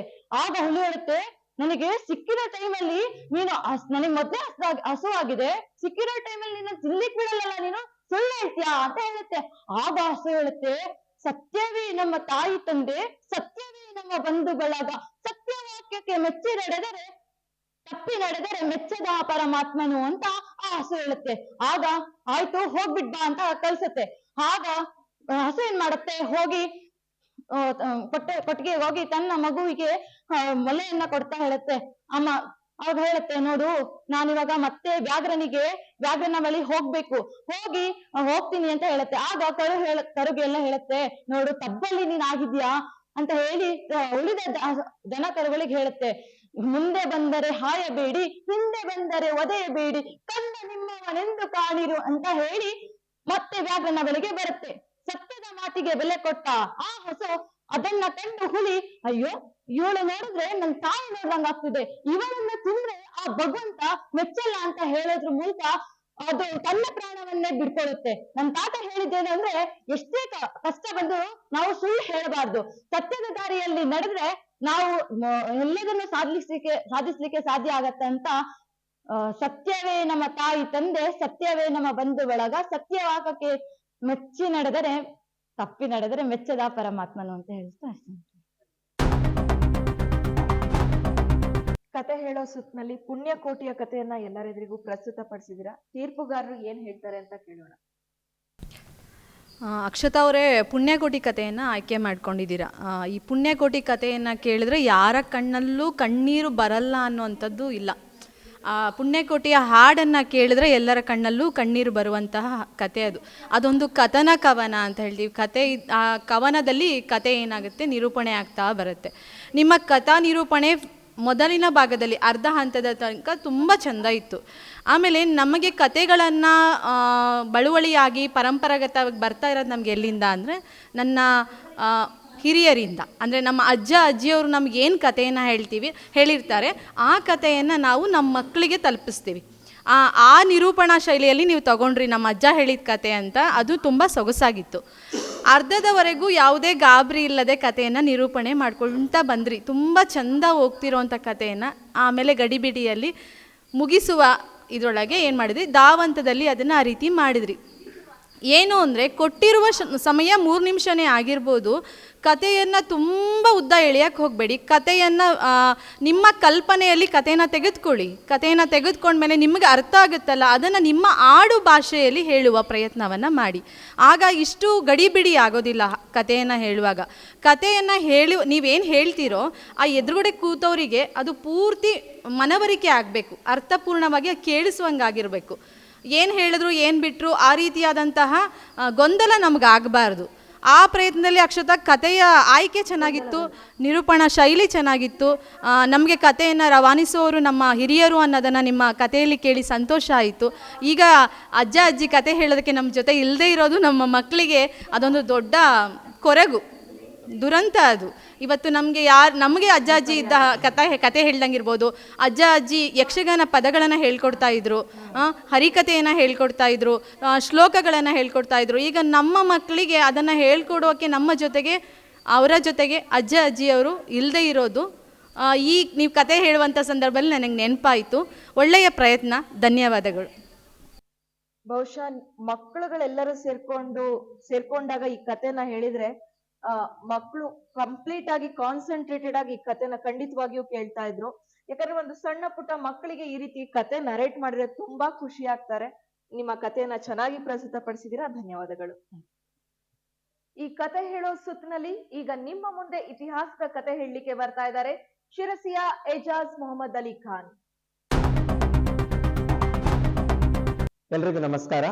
ನಾನು ಹೇಳಕ್ 100 ಕಥೆಗಳಿದೆ, ಆದ್ರೆ ನಾನು ಹುಟ್ಟಿ ಬೆಳೆದಂತ ನಾಡಿನ ಆ ಮಣ್ಣಿನ ಕಥೆನೇ ನಾನು ಹೇಳಕ್ ಇಷ್ಟಪಡ್ತೇನೆ. ನಾವು ಕ್ರಿಸ್ತ ಶಕ 340 ಹುಟ್ಟಿದ್ದೀವಿ ಇವಾಗ. ಅಲ್ಲಿ ಒಬ್ಬ ಬ್ರಾಹ್ಮಣ ಪರಿವಾರ, ಶಿವಮೊಗ್ಗದ ತಾಳಗುಂದ ಅನ್ನೋ ಊರು, ಬಂಧುಸೇನ ಅನ್ನೋ ಒಬ್ಬ ಬ್ರಾಹ್ಮಣ, ಅವ್ರ ಮಗನು ಬ್ರಾಹ್ಮಣ. ಅವನು ತನ್ನ ವಿದ್ಯಾಭ್ಯಾಸ ಪೂರ್ಣಗೊಳಿಸೋಸ್ಕರ ಆ ಕಾಲದಲ್ಲಿ ಕಂಚಿ ಅಂದ್ರೆ ದಕ್ಷಿಣ ಕಾಶಿ ಅಂತಾನೆ ಪ್ರಸಿದ್ಧವಾಗಿತ್ತು, ಕಂಚಿಗೋಸ್ಕರ ಹೋಗ್ತಾನೆ. ಅವನು ಮಯೂರ ಶರ್ಮಾ. ಅವನು ಕಂಚಿಗೆ ಹೋಗ್ಬಿಟ್ಟು ವಿದ್ಯಾಭ್ಯಾಸ ಮಾಡ್ತಿರ್ಬೇಕಾದ್ರೆ ಒಂದಿನ ಏನಾಗುತ್ತಂದ್ರೆ, ಹಲವಾರು ಕಥೆಗಳಲ್ಲಿ ಬೇರೆ ಬೇರೆ ಇರ್ಬೋದು, ಆದ್ರೆ ನಾನ್ ಕೇಳಿರೋದು ನಮ್ಮ ಅಜ್ಜಿ ಕಥೆಯಿಂದ ಅದೇ ಪ್ರಕಾರ ಹೇಳಕ್ ಇಷ್ಟಪಡ್ತೀನಿ. ಅವನೊಂದಿನ ಹೊಳೆಲ್ ಸ್ನಾನ ಮಾಡ್ತಿರ್ಬೇಕಾದ್ರೆ, ಮೂಲತಃ ಬ್ರಾಹ್ಮಣ, ಅವನ ವಸ್ತ್ರಗಳನ್ನ ಮೇಲಿಟ್ಟಿರ್ತಾನೆ. ಅಶ್ವದಳ ಒಬ್ಬ ಅಲ್ಲಿ ಪಲ್ಲವರ ರಾಜಮನೆತನ ನಡೀತಿರುತ್ತೆ, ಅಲ್ಲೊಬ್ಬ ಅಶ್ವ ಸೈನಿಕ ಅವನ ಬಟ್ಟೆನ ತೊಳ್ಕೊಂಡು ಹೋಗ್ತಿರ್ತಾನೆ, ಕುದುರೆ ತೊಳ್ಕೊಂಡು ಹೋಗಿರುತ್ತೆ. ಅದು ಬ್ರಾಹ್ಮಣನಿಗೆ ಆದ ಅವಮಾನ. ಕನ್ನಡಿಗರಿಗೆ ಆದ ಅವಮಾನದ ಕಿಚ್ಚು ಅಂದ್ರೆ ನಿಮ್ಗೆಲ್ರಿಗೂ ಗೊತ್ತಿರುವಂತದ್ದೇ ವಿಷಯ. ಅವನೇನ್ ಮಾಡ್ತಾನೆ, ಅದನ್ನ ತಗೊಂಡೋಗಿ ಪಲ್ಲವರ ರಾಜ ಶಿವಸ್ಕಂದವರ್ಮನ ಹತ್ರ ಹೋಗಿ ಹೇಳ್ತಾನೆ. ಅದಕ್ಕೆ ಅವನು ಅದಕ್ಕೆ ಏನು ಇದು ರಿಯಾಕ್ಟ್ ಮಾಡಲ್ಲ, ಅದಕ್ಕೆ ಅವನು ಯಾವುದೇ ರೀತಿಯ ಪ್ರತಿಕ್ರಿಯೆ ಸಿಗಲ್ಲ. ಅವನಿಗೆ ಸಿಗದೇ ಇದ್ದಾಗ ಅವನು ತನ್ನ ಅವಮಾನಕ್ಕೆ ಸೇರಿ ತೀರಿಸ್ಕೊಳ್ಳೇಬೇಕು ಅಂತ ಹೇಳಿ ಅದೇ ಕಾಲಕ್ಕೆ ಸರಿಯಾಗಿ ಅವನು ತಾಳ್ಗುಂದಕ್ಕೆ ವಾಪಸ್ ಬರ್ತಾನೆ, ಸೈನ್ಯವನ್ನ ಕಟ್ತಾನೆ. ಶ್ರೀಶೈಲಕ್ಕೆ ಹೋಗಿ, ಕೋಲಾರಕ್ಕೆ ಹೋಗಿ ಅಲ್ಲಿಯ ಬುಡಕಟ್ಟು ಜನರನ್ನ ಒಟ್ಟುಗೂಡಿಸ್ಕೊಂಡು, ಕಡಿಮೆ ಜನರೇ ಆಗ್ಲಿ ಅದರಲ್ಲಿ ಶೌರ್ಯ ಸಾಹಸವನ್ನ ಮೀರಿಸುವಂತಹ ಜನರನ್ನ ಕಟ್ಕೊಂಡು ಅವ್ರಿಗೆ ವಿದ್ಯಾಭ್ಯಾಸ ನೀಡಿ, ಶಸ್ತ್ರಾಸ್ತ್ರವನ್ನ ನೀಡಿ ಅವ್ರಿಗೆ ಪಡೆ ಕಟ್ಕೊಂಡು ಬರ್ತಾನೆ. ಅದೇ ಕಾಲದಲ್ಲಿ ಪಲ್ಲವರ ಮೇಲೆ ಇವರು ಸಮುದ್ರಗುಪ್ತ ಆಕ್ರಮಣ ಮಾಡಿರ್ತಾನೆ. ಮೊದಲೇ ಇವರು ಆ ಸಂದರ್ಭವನ್ನು ಉಪಯೋಗಿಸ್ಕೊಂಡು ಅವ್ರ ಮೇಲೆ ದಾಳಿಯನ್ನ ಮಾಡಿ ತಾನು ರುದ್ರಾಕ್ಷಿಯನ್ನ ಹಿಡಿದಂತಹ ಬ್ರಾಹ್ಮಣ ಕತ್ತಿ ಹಿಡಿಯುವಂತ ಒಂದು ಘಟನೆ ಅಲ್ಲಿ ನಡೆಯುತ್ತೆ. ಮಯೂರ ಶರ್ಮ ಹೋಗಿ ಮಯೂರ ವರ್ಮ ಆಗ್ತಾನೆ. ಅವನು ತನ್ನ ಈ ಪಡೆಯನ್ನ ಕಟ್ಕೊಂಡು ಹೋಗಿ ಇವರನ್ನ ಸೋಲಿಸಿ ಒಂದು ಸ್ವತಂತ್ರ ಕನ್ನಡ ರಾಜ್ಯ ಮನೆತನವನ್ನ ಕಟ್ತಾನೆ. ಈ ರೀತಿಯಲ್ಲಿ ಇದ್ರಲ್ಲಿ ನಾವು ಎರಡು ರೀತಿಯ ಸಾರವನ್ನ ನೋಡಬಹುದು. ಅಧಿಕಾರದಲ್ಲಿ ಇದ್ದವರು ಯಾವಾಗಲೂ ಜನಸಾಮಾನ್ಯರಿಗೆ ಆಗಲಿ ಯಾರಿಗಾಗ್ಲಿ ನ್ಯಾಯವನ್ನ ನೀಡಬೇಕಾಗುತ್ತೆ. ಇನ್ನೊಂದು ಈಗಿನ ಜನರೇಷನ್ ಅಲ್ಲಿ, ಈಗಿನ ಒಂದು ದಿನಮಾನಗಳಲ್ಲಿ ನಾವು ಅವಮಾನ, ಆಮೇಲೆ ಕಾಲ್ತೊಳಿತಕ್ಕೆ ತುಂಬಾ ಒಳಗಾಗ್ತಿದ್ದೇವೆ. ಈ ಕಥೆಯನ್ನ ನಾವು ಪಾಸಿಟಿವ್ ಆಗಿ ತಗೊಂಡು ಬೇರೆಯವ್ರಿಗೆ ತೊಂದರೆ ಕೊಡದೆ ನಾವು ಸಾಧನೆಯನ್ನ ಈ ರೀತಿಯಾಗಿ ಮಾಡಬಹುದು ಅನ್ನೋದಕ್ಕೆ ಉದಾಹರಣೆ ಕದಂಬರ ರಾಜ ಮಯೂರ ವರ್ಮ ಅಂತ ನಾನು ಹೇಳಕ್ಕೆ ಇಷ್ಟಪಡ್ತೇನೆ. ಇದು ನನ್ನ ನಾಡು ಮತ್ತು ನಾನು ಹುಟ್ಟಿ ಬೆಳೆದಂತಹ ಪರಿಸರದ ಒಂದು ಕಥೆ ಆಗಿರೋದ್ರಿಂದ ಇದನ್ನ ಹೇಳಿದೆ. ಇದು ಬೇರೆ ಬೇರೆ ರೂಪದಲ್ಲಿ ಹೇಳ್ಬಹುದು, ಆದ್ರೆ ಇದರ ಸರಿಯಾದ ಮಾಹಿತಿ ನನಗಿಲ್ಲ. ಆದ್ರೆ ನಾನು ಕೇಳಿರೋ ಕಥೆ ಇದು. ಧನ್ಯವಾದಗಳು. ಕನ್ನಡ ನಾಡಿನ, ಕನ್ನಡ ಮಣ್ಣಿನ ಕಥೆಯನ್ನ, ನಿಮಗೆ ತಿಳಿದಿರುವಂತಹ ಕಥೆಯನ್ನ ಹೇಳಿದಿರಾ. ನಮ್ಮ ತೀರ್ಪುಗಾರರು ಏನ್ ಹೇಳ್ತಾರೆ ಅಂತ ಕೇಳೋಣ. ಇಜಾಜ್, ಬಹಳ ಖುಷಿಯಾಗೋದು ನಿಮ್ಮ ಕನ್ನಡದ ಸ್ಪಷ್ಟತೆ ಮತ್ತು ನಿಖರವಾದ ಪದಗಳ ಬಳಕೆ, ಅದು ಬಹಳ ಖುಷಿಯಾಗತ್ತೆ. ಆಮೇಲೆ ನಿಮ್ಮ ಅಜ್ಜಿ ಹೇಳಿರೋಂಥ ಕಥೆನೇ ನೀವಿಲ್ಲಿ ನಮಗೆ ಹೇಳಿದಿರಿ. ಕತೆ ನಮಗೆ ಯಾವ ಪುರಾವೆಗಳನ್ನು ಕೇಳಲ್ಲ, ಕತೆ ಅಷ್ಟೇ. ಅದು ತುಂಬ ನಮಗೇನು ಏನು ಸೈಂಟಿಫಿಕ್ ಆಗಿರೋಂಥ ರೀಸನ್ಸ್ ಬೇಕಾಗಿಲ್ಲ, ನೀವು ಹೇಳೋವಂಥ ವಿಧಾನ ಅಷ್ಟೇ ನಾವಿಲ್ಲಿ ನೋಡ್ತೀವಿ. ಮಯೂರ ಶರ್ಮ, ಮಯೂರ ವರ್ಮ, ಇದು ನಮ್ಮ ಕನ್ನಡ ನಾಡಿನ ಕದಂಬರ ವಂಶದ ಮೊದಲ ಕುಡಿ. ಅವ್ರ ಕಥೆಯನ್ನು ನಿಮ್ಮ ಅಜ್ಜಿ ಹೇಳಿರೋವಂಥದ್ದು, ಅದನ್ನು ನಮಗೆ ಇವತ್ತು ತಿಳಿಸಿರೋವಂಥದ್ದು ನಿಜವಾಗ್ಲೂ ಕೂಡ ಖುಷಿ ತಂದಿದೆ. ತುಂಬ ಚೆನ್ನಾಗಿ ಹೇಳಿದಿರಿ. ಧನ್ಯವಾದ. All the very best. Thank you sir. Thank you. ಶಿವಮೊಗ್ಗದ ಪ್ರಜ್ವಲ್ ಬಹಳ ಅಚ್ಚುಕಟ್ಟಾಗಿ ರೆಡಿಯಾಗಿ ತಲೆಗೆ ರುಮಾಲನ್ನ ಸುತ್ಕೊಂಡು ನಿಮ್ಮ ಮುಂದೆ ಕತೆ ಹೇಳಲಿಕ್ಕೆ ಈಗ ಬರ್ತಿದ್ದಾರೆ. ಎಲ್ರಿಗೂ ನಮಸ್ಕಾರ. ನನ್ನ ಹೆಸರು ಪ್ರಜ್ವಲ್, ಶಿವಮೊಗ್ಗ. ನಾನು ಹೇಳೋಕೆ ಹೊರಟಿರೋ ಕತೆ ಬೆಳಕಿನಿಂದ ಕತ್ತಲು. ಏನಾಯ್ತು ಅಂತ ಅಂದ್ರೆ, ಫೆಬ್ರವರಿ 13ನೇ ತಾರೀಕು ರಾತ್ರಿ ನಾನು ಹೋಗಿ ಮಲ್ಕೊಂಡಿದ್ದೆ ಅಷ್ಟೇ. ಮಲ್ಕೊಂಡು ಬೆಳಗ್ಗೆ ಎದ್ದು ನೋಡಿದಾಗ ಮನೇಲಿ ನಿಜವಾಗ್ಲೂ ತುಂಬಾನೇ ಮೌನ ಆವರಿಸಿತ್ತು. ಯಾಕೆ ಅಂತ ಗೊತ್ತಾಗ್ಲಿಲ್ಲ. ಮತ್ತೆ ಹೊರಗಡೆ ಬಂದೆ. ನಾನು ಹೊರಗಡೆ ಬಂದು ಇವ್ರಲ್ಲಿ ನೋಡ್ತಾ ಇದ್ದೀನಿ, ಯಾವ ಫ್ರೆಂಡ್ಸ್ ಕರೆಕ್ಟಾಗಿ ಮುಖ ಕೊಟ್ಟು ಮಾತಾಡ್ತಾ ಇಲ್ಲ, ಏನು ಕೇಳ್ತಾ ಇರಲಿಲ್ಲ, ಹೇಗಿದೆಯಾ ಅಂತಾನೆ ಕೇಳ್ತಾ ಇದ್ದಿಲ್ಲ. ತುಂಬಾನೇ ಬೇಸರ ತರ್ತಾ ಇತ್ತು. ಯಾಕೆ ಅಂತ ಗೊತ್ತಾಗ್ಲಿಲ್ಲ. ಮನೆ ಓಡೋದನ್ನೇ ಫಸ್ಟ್ ಟಿವಿ ಆನ್ ಮಾಡಿದಾಗೂ ಏನು ಕಾಣಿಸ್ಲಿಲ್ಲ. ಅದಾದ್ಮೇಲೆ ನಾನು ವಾಟ್ಸಪ್ ತೆಗೆದು ನೋಡಿದಾಗ ನನಗೆ ಅನ್ಸಿದ್ದು, ಯಾವ್ದೋ ಕೆರೆ ಫೋಟೋಗಳು ಎಲ್ಲರೂ ಕಳಿಸ್ತಿದ್ದಾರೆ ಅಂತ. ಅದು ಸಾಮಾನ್ಯ ಕೆರೆ ಆಗಿರ್ಲಿಲ್ಲ, ರಕ್ತದ ಕೆರೆ ಆಗಿತ್ತು. ಯಾವ್ದು ಗೊತ್ತಾ ನಾನು ಹೇಳ್ತಿರೋ ಕತೆ? ಪುಲ್ವಾಮಾ ದಾಳಿ. ಪಾಪ ಆ ಮನ್ಸುಗಳಿಗೆ, ಯಾವ ಮನ್ಸಿಗೂ ಗೊತ್ತಿರ್ಲಿಲ್ಲ ನನಗೆ ಏನಾಗತ್ತೆ ನೆಕ್ಸ್ಟ್ ಏನು ಅಂತ. ಆದ್ರೆ ಆ ಬಸ್ಸು ಬರ್ತಾ ಇತ್ತು. ಬರೋಂಥ ಟೈಮಲ್ಲಿ ಯಾವ್ದೋ ಅನ್ನೋನ್ ಪರ್ಸನ್, ಅದು ಯಾವ್ದೋ ಒಂದು ಕಾರ್ ಬಂದು ಡಿಕ್ಕಿ ಹೊಡೆದಿದ ತಕ್ಷಣ ಬ್ಲಾಸ್ಟ್ ಆಗೋಯ್ತು. ಬ್ಲಾಸ್ಟ್ ಹಾಕಿ ಭೀಕರತೆ ಹೇಗಿತ್ತು ಅಂತ ಅಂದ್ರೆ, ರೋಡ್ ಅಲ್ಲಿ ಡಾಂಬರ್ ನಾವ್ ಏನ್ ನೋಡ್ತೀವಿ ಅದೇ ತರ ಚರ್ಮ ಅಂಟ್ಕೊಂಡಿತ್ತು. ನಿಜವಾಗ್ಲೂ ಹುಡುಕಿದ್ರೆ ಒಂದೊಂದು ಮೂಳೆನೂ ಸಿಗ್ತಾ ಇದ್ದಿಲ್ಲ. ಅದರಲ್ಲಿ ನಮ್ಮ ಕರ್ನಾಟಕದಿಂದ ಒಬ್ಬ ಯೋಧರನ್ನು ನಾವು ಕಳ್ಕೊಬೇಕಾಯ್ತು. ನಿಜವಾಗ್ಲೂ ತುಂಬಾನೇ ಮನಸ್ಸಿಗೆ ಬೇಜಾರಾಯ್ತು. ಅವತ್ತು ನನಗೆ ಅನ್ಸಿದ್ದು, ನಾನು ರಾತ್ರಿ ಮಕ್ಕೊಂಡಾಗ ಬೆಳಗ್ಗೆ ಇತ್ತು, ಬೆಳಗ್ಗೆ ಎದ್ದಾಗ ಕತ್ಲಾಗಿದೆ ಅಂತ. ಅದಕ್ಕೆ ನಮ್ಮ ದೇಶ ಆ ದಿನಾನ ಅಂದ್ರೆ ಫೆಬ್ರವರಿ 14, 2019 ಇದು ಬ್ಲ್ಯಾಕ್ ಡೇ ಅಂತ ಆಚರಿಸತ್ತೆ. ಇದು ನಮ್ಮ ದೇಶದ ಸ್ಟೋರಿ. ಬೇರೆ ಎಲ್ಲಿದು ಸ್ಟೋರಿ ಅಲ್ಲ, ನಮ್ಮ ದೇಶದ ಸ್ಟೋರಿ, ನಡೆದಂತ ಘಟನೆ. ಇಷ್ಟು ಸಮಯಾವಕಾಶ ಕೊಟ್ಟಿದ್ದೀರ ನಿಮ್ಗೆ ಎಲ್ಲರಿಗೂ ಧನ್ಯವಾದಗಳು. Thank you. ಪ್ರಜ್ವಲ್ ಅವರೇ, ಕಥೆಯನ್ನ ಹೇಳುವ ಭರದಲ್ಲಿ ಅಲ್ಲಲ್ಲೇ ಇಂಗ್ಲಿಷ್ ಪದಗಳನ್ನ ಉಪಯೋಗಿಸಿದೀರಾ. ನಮ್ಮ ತೀರ್ಪುಗಾರರು ಏನ್ ಹೇಳ್ತಾರೆ ಅಂತ ಕೇಳೋಣ. ಪ್ರಜ್ವಲ್ ಅವರ ಉಡುಪು ಇವತ್ತು ತುಂಬ ಚೆಂದ ಇದೆ. ಈ ಜಾನಪದ ಸುತ್ತಿಗೆ, ಕತೆ ಹೇಳುವ ಸುತ್ತಿಗೆ ಎಲ್ಲರೂ ಚೆಂದ ರೆಡಿಯಾಗಿ ಬಂದಾರೆ. ಇವರ ಉಡುಪು ಕೂಡ ತುಂಬ ಚೆಂದ ಇದೆ, ಡಿಫ್ರೆಂಟ್ ಆಗಿದೆ ಬೇರೆಯವ್ರಿಗಿಂತ. ಪೇಟವನ್ನು ಸುತ್ತಿರೋದು ತುಂಬ ಚೆಂದ ಕಾಣಿಸ್ತಾ ಇದೆ. ಇವರು ಆಯ್ಕೆ ಮಾಡ್ಕೊಂಡಿರೋವಂಥದ್ದು ಪುಲ್ವಾಮಾ ದಾಳಿ ಬಗ್ಗೆ. ಅವರು ಹೇಳುವಾಗ, ಕಥೆಯನ್ನು ಹೇಳುವಾಗ ಅವರೇ ಸ್ವಲ್ಪ ಆ ಕತೆ ಒಳಗೆ ಇಳುಕಿದ್ದಾರೆ ಅನ್ನೋದು ಗೊತ್ತಾಯಿತು. ತುಂಬ ಭಾವುಕರಾದರು. ಇಂತಹ ದಾಳಿಗಳು ಇರ್ಬೋದು, ಇಂತಹ ಏನು ದಂಗೆಗಳಲ್ಲಿ ಸತ್ತು ಹೋದವ್ರ ಬಗ್ಗೆ ಇರ್ಬೋದು, ಅಥವಾ ನಮ್ಮ ರಾಷ್ಟ್ರ ನಾಯಕರು ದೇಶಕ್ಕೋಸ್ಕರ ಹೋರಾಟ ಮಾಡಿ ಸತ್ತಾಗ ನಾವು ಅವರ ಕಥೆಗಳನ್ನು ಕೇಳಿದಾಗ ನಾವು ಇದೇ ರೀತಿ ಭಾವುಕರಾಗ್ತೀವಿ. ಆ ಭಾವುಕತೆಯನ್ನು ನಾವು ಇವತ್ತು ನಿಮ್ಮಲ್ಲಿ ನೋಡಿದ್ವಿ. ಕಥೆಯನ್ನು ತುಂಬ ಚಿಕ್ಕದಾಗಿ, ಚೊಕ್ಕದಾಗಿ, ಅಚ್ಚುಕಟ್ಟಾಗಿ ನಿರೂಪಣೆ ಮಾಡಿದ್ರಿ. ನಮಗೆ ತುಂಬ ಇಷ್ಟ ಆಯಿತು. ಧನ್ಯವಾದಗಳು. ಕತೆ ಹೇಳೋಕೆ ಬರ್ತಾ ಇರುವಂತಹ ಮುಂದಿನ ಸ್ಪರ್ಧಿ ಭದ್ರಾವತಿಯ ವರ್ಷ. ಇವತ್ತು ನಾನು ನಿಮ್ಮ ಮುಂದೆ ಹೇಳಕ್ ಇಷ್ಟಪಡುವಂತ ಕತೆ ಯಾವುದಂದ್ರೆ ಗುರುರಾಜ ಕರ್ಜಗಿ ಅವ್ರು ಬರ್ದಿರೋಂತಹ ಕಾಫಿ ಮತ್ತು ಕಪ್ಪಿನ ಕತೆ. ಮೊದಲಿಗೆ ಒಂದೇ ಶಾಲೆಯಲ್ಲಿ ಕಲಿತಂತ ಹಿರಿಯ ವಿದ್ಯಾರ್ಥಿಗಳು ಹಲವಾರು ವರ್ಷಗಳ ನಂತರ ಏನ್ ಮಾಡ್ತಾರೆ, ಅವರ ಹೆಡ್ ಮಾಸ್ಟರ್ನ ಭೇಟಿ ಆಗಕ್ಕೆ ಅಂತ ಅವ್ರ ಮನೆಗೆ ಬರ್ತಾರೆ. ಅವ್ರ ಹೆಡ್ ಮಾಸ್ಟರ್ಗೆ ತುಂಬಾನೇ ಖುಷಿ ಆಗುತ್ತೆ ಹಳೆ ವಿದ್ಯಾರ್ಥಿಗಳನ್ನೆಲ್ಲ ನೋಡಿ. ಯಾಕಂದ್ರೆ ಒಬ್ಬ ಒಳ್ಳೆಯ ಶಿಕ್ಷಕ ಆದವರಿಗೆ ಏನಾಗಿರುತ್ತೆ ಅಂದ್ರೆ ಅವ್ರ ಮಕ್ಕಳಿಗಿಂತ ಹೆಚ್ಚಾಗಿ ಅವರು ಅವರ ವಿದ್ಯಾರ್ಥಿಗಳನ್ನ ಪ್ರೀತಿಸಿರ್ತಾರೆ. ಸೊ ಅವ್ರಿಗೆ ತುಂಬಾನೇ ಖುಷಿ ಆಗುತ್ತೆ. ಅವ್ರ ಚಿಕ್ಕ ಮನೆ ಒಳಗೆ ಎಲ್ಲರನ್ನೂ ಕರ್ಕೊಂಡ್ಬಂದು ಕೂರಿಸ್ಕೊಂಡು ಅವ್ರ ಜೀವನದ ಬಗ್ಗೆ ಹಲವಾರು ವಿಷಯಗಳನ್ನ ಹೇಳ್ತಾ ಹೋಗ್ತಾರೆ ಆ ಎಲ್ಲ ವಿದ್ಯಾರ್ಥಿಗಳು. ಅವ್ರು ಅದ್ರಲ್ಲಿ ಏನ್ ಪ್ರಸ್ತಾಪ ಮಾಡ್ತಾರೆ ಅಂದ್ರೆ, ಜೀವನ ಎಷ್ಟೊಂದು ಕಷ್ಟ ಆಗಿದೆ, ಎಲ್ಲಾ ಕಡೆ ವ್ಯಾಪಾರ ವಹಿವಾಟುಗಳೆಲ್ಲ ಕಡಿಮೆ ಆಗ್ತಾ ಇದೆ, ಹಣದ ತೊಂದರೆಗಳು ಜಾಸ್ತಿ ಆಗ್ತಾ ಇದೆ, ಮಕ್ಕಳು ಬೆಳೀತಾ ಇದ್ದಾರೆ, ಅವ್ರ ಮನಸ್ಥಿತಿನ ಅರ್ಥ ಮಾಡ್ಕೊಳ್ಳೋದೇ ಕಷ್ಟ ಆಗಿದೆ ನಮಗೆ. ಈ ತರ ಹಲವಾರು ವಿಷಯಗಳನ್ನ ಪ್ರಸ್ತಾಪ ಮಾಡ್ತಾರೆ. ಇದನ್ನೆಲ್ಲ ಕೇಳಿಸ್ಕೊಂಡಿದ್ದ ಅವ್ರ ಹೆಡ್ ಮಾಸ್ಟರ್ ಏನ್ ಮಾಡ್ತಾರೆ ಅಂದ್ರೆ, ಒಂದ್ 5 ನಿಮಿಷ ಇರಿ, ನಾನು ನಿಮಗೆ ಕಾಫಿ ಮಾಡ್ಕೊಂಡ್ ಬರ್ತೀನಿ ಅಂತ ಒಂದ್ 5 ನಿಮಿಷದಲ್ಲಿ ಕಾಫಿ ಮಾಡ್ಕೊಂಡ್ ಬಂದು ಒಂದ್ ದೊಡ್ಡ ಪಾತ್ರೆಯಲ್ಲಿ ಕಾಫಿನ ಇಡ್ತಾರೆ ಒಂದ್ ಟೇಬಲ್ ಮೇಲೆ. ಆಮೇಲೆ 2 ಬೇರೆ ಬೇರೆ ಟ್ರೇಗಳಲ್ಲಿ ಹಲವಾರು ಕಾಫಿ ಮಗ್ಗುಗಳನ್ನ ತಂದಿರ್ತಾರೆ. ಆ ಕಾಫಿ ಮಗ್ಗುಗಳು ಇವ್ರು ಇದ್ದಿದ್ದು ಬರೀ 15 ಜನ ವಿದ್ಯಾರ್ಥಿಗಳು. ಆದ್ರೆ ಇವ್ರ ಹೆಡ್ ಮಾಸ್ಟರ್ ಸುಮಾರು 30-35ರಷ್ಟು ಕಪ್ಗಳನ್ನ ತಗೊಂಡ್ಬಂದು ಇಟ್ಟಿರ್ತಾರೆ. ಅದ್ರಲ್ಲಿ ಪ್ಲಾಸ್ಟಿಕ್ ಇಂದಿರುತ್ತೆ, ಬೆಳೆ ಬಾಳುವಂತ ಕಪ್ಗಳಿರುತ್ತೆ, ಆಮೇಲೆ ಚೈನಾ ಪಿಂಗಾಣಿಗಳಿರುತ್ತೆ, ಸ್ಟೀಲ್ ಇಂದಿರುತ್ತೆ, ಈ ತರ ಹಲವಾರು ಕಪ್ಗಳಿರುತ್ತೆ. ಹೆಡ್ ಮಾಸ್ಟರ್ ಹೇಳ್ತಾರೆ, ನಿಮಗೆ ಕಾಫಿ ಹಾಕೊಂಡು ಕುಡೀರಿ ನಿಮಗೆ ಇಷ್ಟವಾದ ಕಪ್ಪಲ್ಲಿ ಅಂತ. ಆ ವಿದ್ಯಾರ್ಥಿಗಳೆಲ್ಲ ಏನ್ ಮಾಡ್ತಾರೆ ಅಂದ್ರೆ, ತುಂಬಾ ಬೆಳೆ ಬಾಳುವಂತಹ ಕಪ್ಗಳನ್ನ ಆಯ್ಕೆ ಮಾಡ್ಕೊಂಡು ಅದ್ರೊಳಗೆ ಕಾಫಿ ಹಾಕೊಂಡು ಕುಡಿತಾರೆ. ಅವ್ರ ಕಾಫಿ ಎಲ್ಲ ಕುಡ್ದಾದ್ಮೇಲೆ ಹೇಳ್ತಾರೆ, ಹೆಡ್ ಮಾಸ್ಟರ್ ಹೇಳ್ತಾರೆ ಏನಂತ ಅಂದ್ರೆ, ನೀವು ಒಂದ್ ವಿಷಯನ ಗಮನಿಸಿಲ್ಲ ನೀವೆಲ್ಲರೂ ಅಂತ. ಏನು ಸರ್ ಅಂತ ಕೇಳಿದಾಗ ಇವ್ರು ಹೇಳ್ತಾರೆ, ಹೆಡ್ ಮಾಸ್ಟರ್ ಹೇಳ್ತಾರೆ, ನೀವೆಲ್ಲ ಕಾಫಿ ಕುಡಿತಿರೋಂತ ಕಾಫಿ ಎಲ್ಲರೂ ಒಂದೇ, ಆದ್ರೆ ನೀವು ಆಯ್ಕೆ ಮಾಡ್ಕೊಂಡಿರೋಂತ ಕಪ್ಪು ಇದೆಯಲ್ಲ, ಅದು ಎಲ್ಲರೂ ಬರೀ ಬೆಳೆ ಬಾಳುವಂತ ಕಪ್ಗಳನ್ನ ಮಾತ್ರ ಆಯ್ಕೆ ಮಾಡ್ಕೊಂಡಿದ್ದೀರಾ ಅಂತ. ಇದೇ ನಿಮ್ ಜೀವನದ ಕಷ್ಟಕ್ಕೆ ಕಾರಣ ಅಂತ ಕೂಡ ಹೇಳ್ತಾರೆ. ಯಾಕಂದ್ರೆ ನಮ್ ಜೀವನ ಅನ್ನೋದು ಕಾಫಿ ತರ, ಕಾಫಿ ಎಲ್ಲರಿಗೂ ಒಂದೇ, ಆದ್ರೆ ನಾವು ಜೀವನನ ಆಸ್ವಾದಿಸೋದನ್ನ ಬಿಟ್ಟು ನಾವು ಕಪ್ಪಿನ ಕಡೆಗೆ ಗಮನನ ಕೊಡ್ತೀವಿ. ಇದಕ್ಕೆ ನಮ್ ಜೀವನದಲ್ಲಿ ಬರುವಂತ ಕಷ್ಟಗಳೆಲ್ಲದಕ್ಕೂ ಕಾರಣ ಇದಾಗಿರುತ್ತೆ. ಈ ಕಪ್ಪು ಅಂತ ಅನ್ನೋದಾದ್ರೆ ನಾವು ನಮ್ಮ ಸಮಾಜದಲ್ಲಿ ನಮ್ಮ ಅಂತಸ್ತು ಹಿಂಗಿರ್ಬೇಕು ಅನ್ನೋದಾಗಿರ್ಬೋದು, ನಮ್ ಆಸ್ತಿ ಇಷ್ಟೊಂದು ಸಂಪಾದನೆ ಮಾಡ್ಬೇಕು, ಈ ತರ ಕೀರ್ತಿ ಪಡಿಬೇಕು ಅಂತ ಯೋಚನೆ ಮಾಡೋದು ಕಪ್ಪಾಗಿರುತ್ತೆ. ಸೊ ನಾವು ಜೀವನದ ಮೇಲೆ ಅಂದ್ರೆ ಕಾಫಿ ಮೇಲೆ ಜಾಸ್ತಿ ಗಮನನ ಕೊಟ್ಟು ಜೀವನನ ನಾವು ಪರಿಪೂರ್ಣವಾಗಿ ಬದುಕ್ಬೇಕು. ಅವಾಗ ಕಪ್ಪಿನ ಕಡೆ ನಾವೇನಾದ್ರು ಗಮನ ಹರಿಸ್ತಾ ಹೋದ್ರೆ ನಮ್ ಜೀವನನೇ ನಮಗೆ ಎಲ್ಲ ಒಂದ್ ಹಂತದಲ್ಲೂ ನಮಗ್ ಕಷ್ಟನೇ ಕಾಣುತ್ತೆ.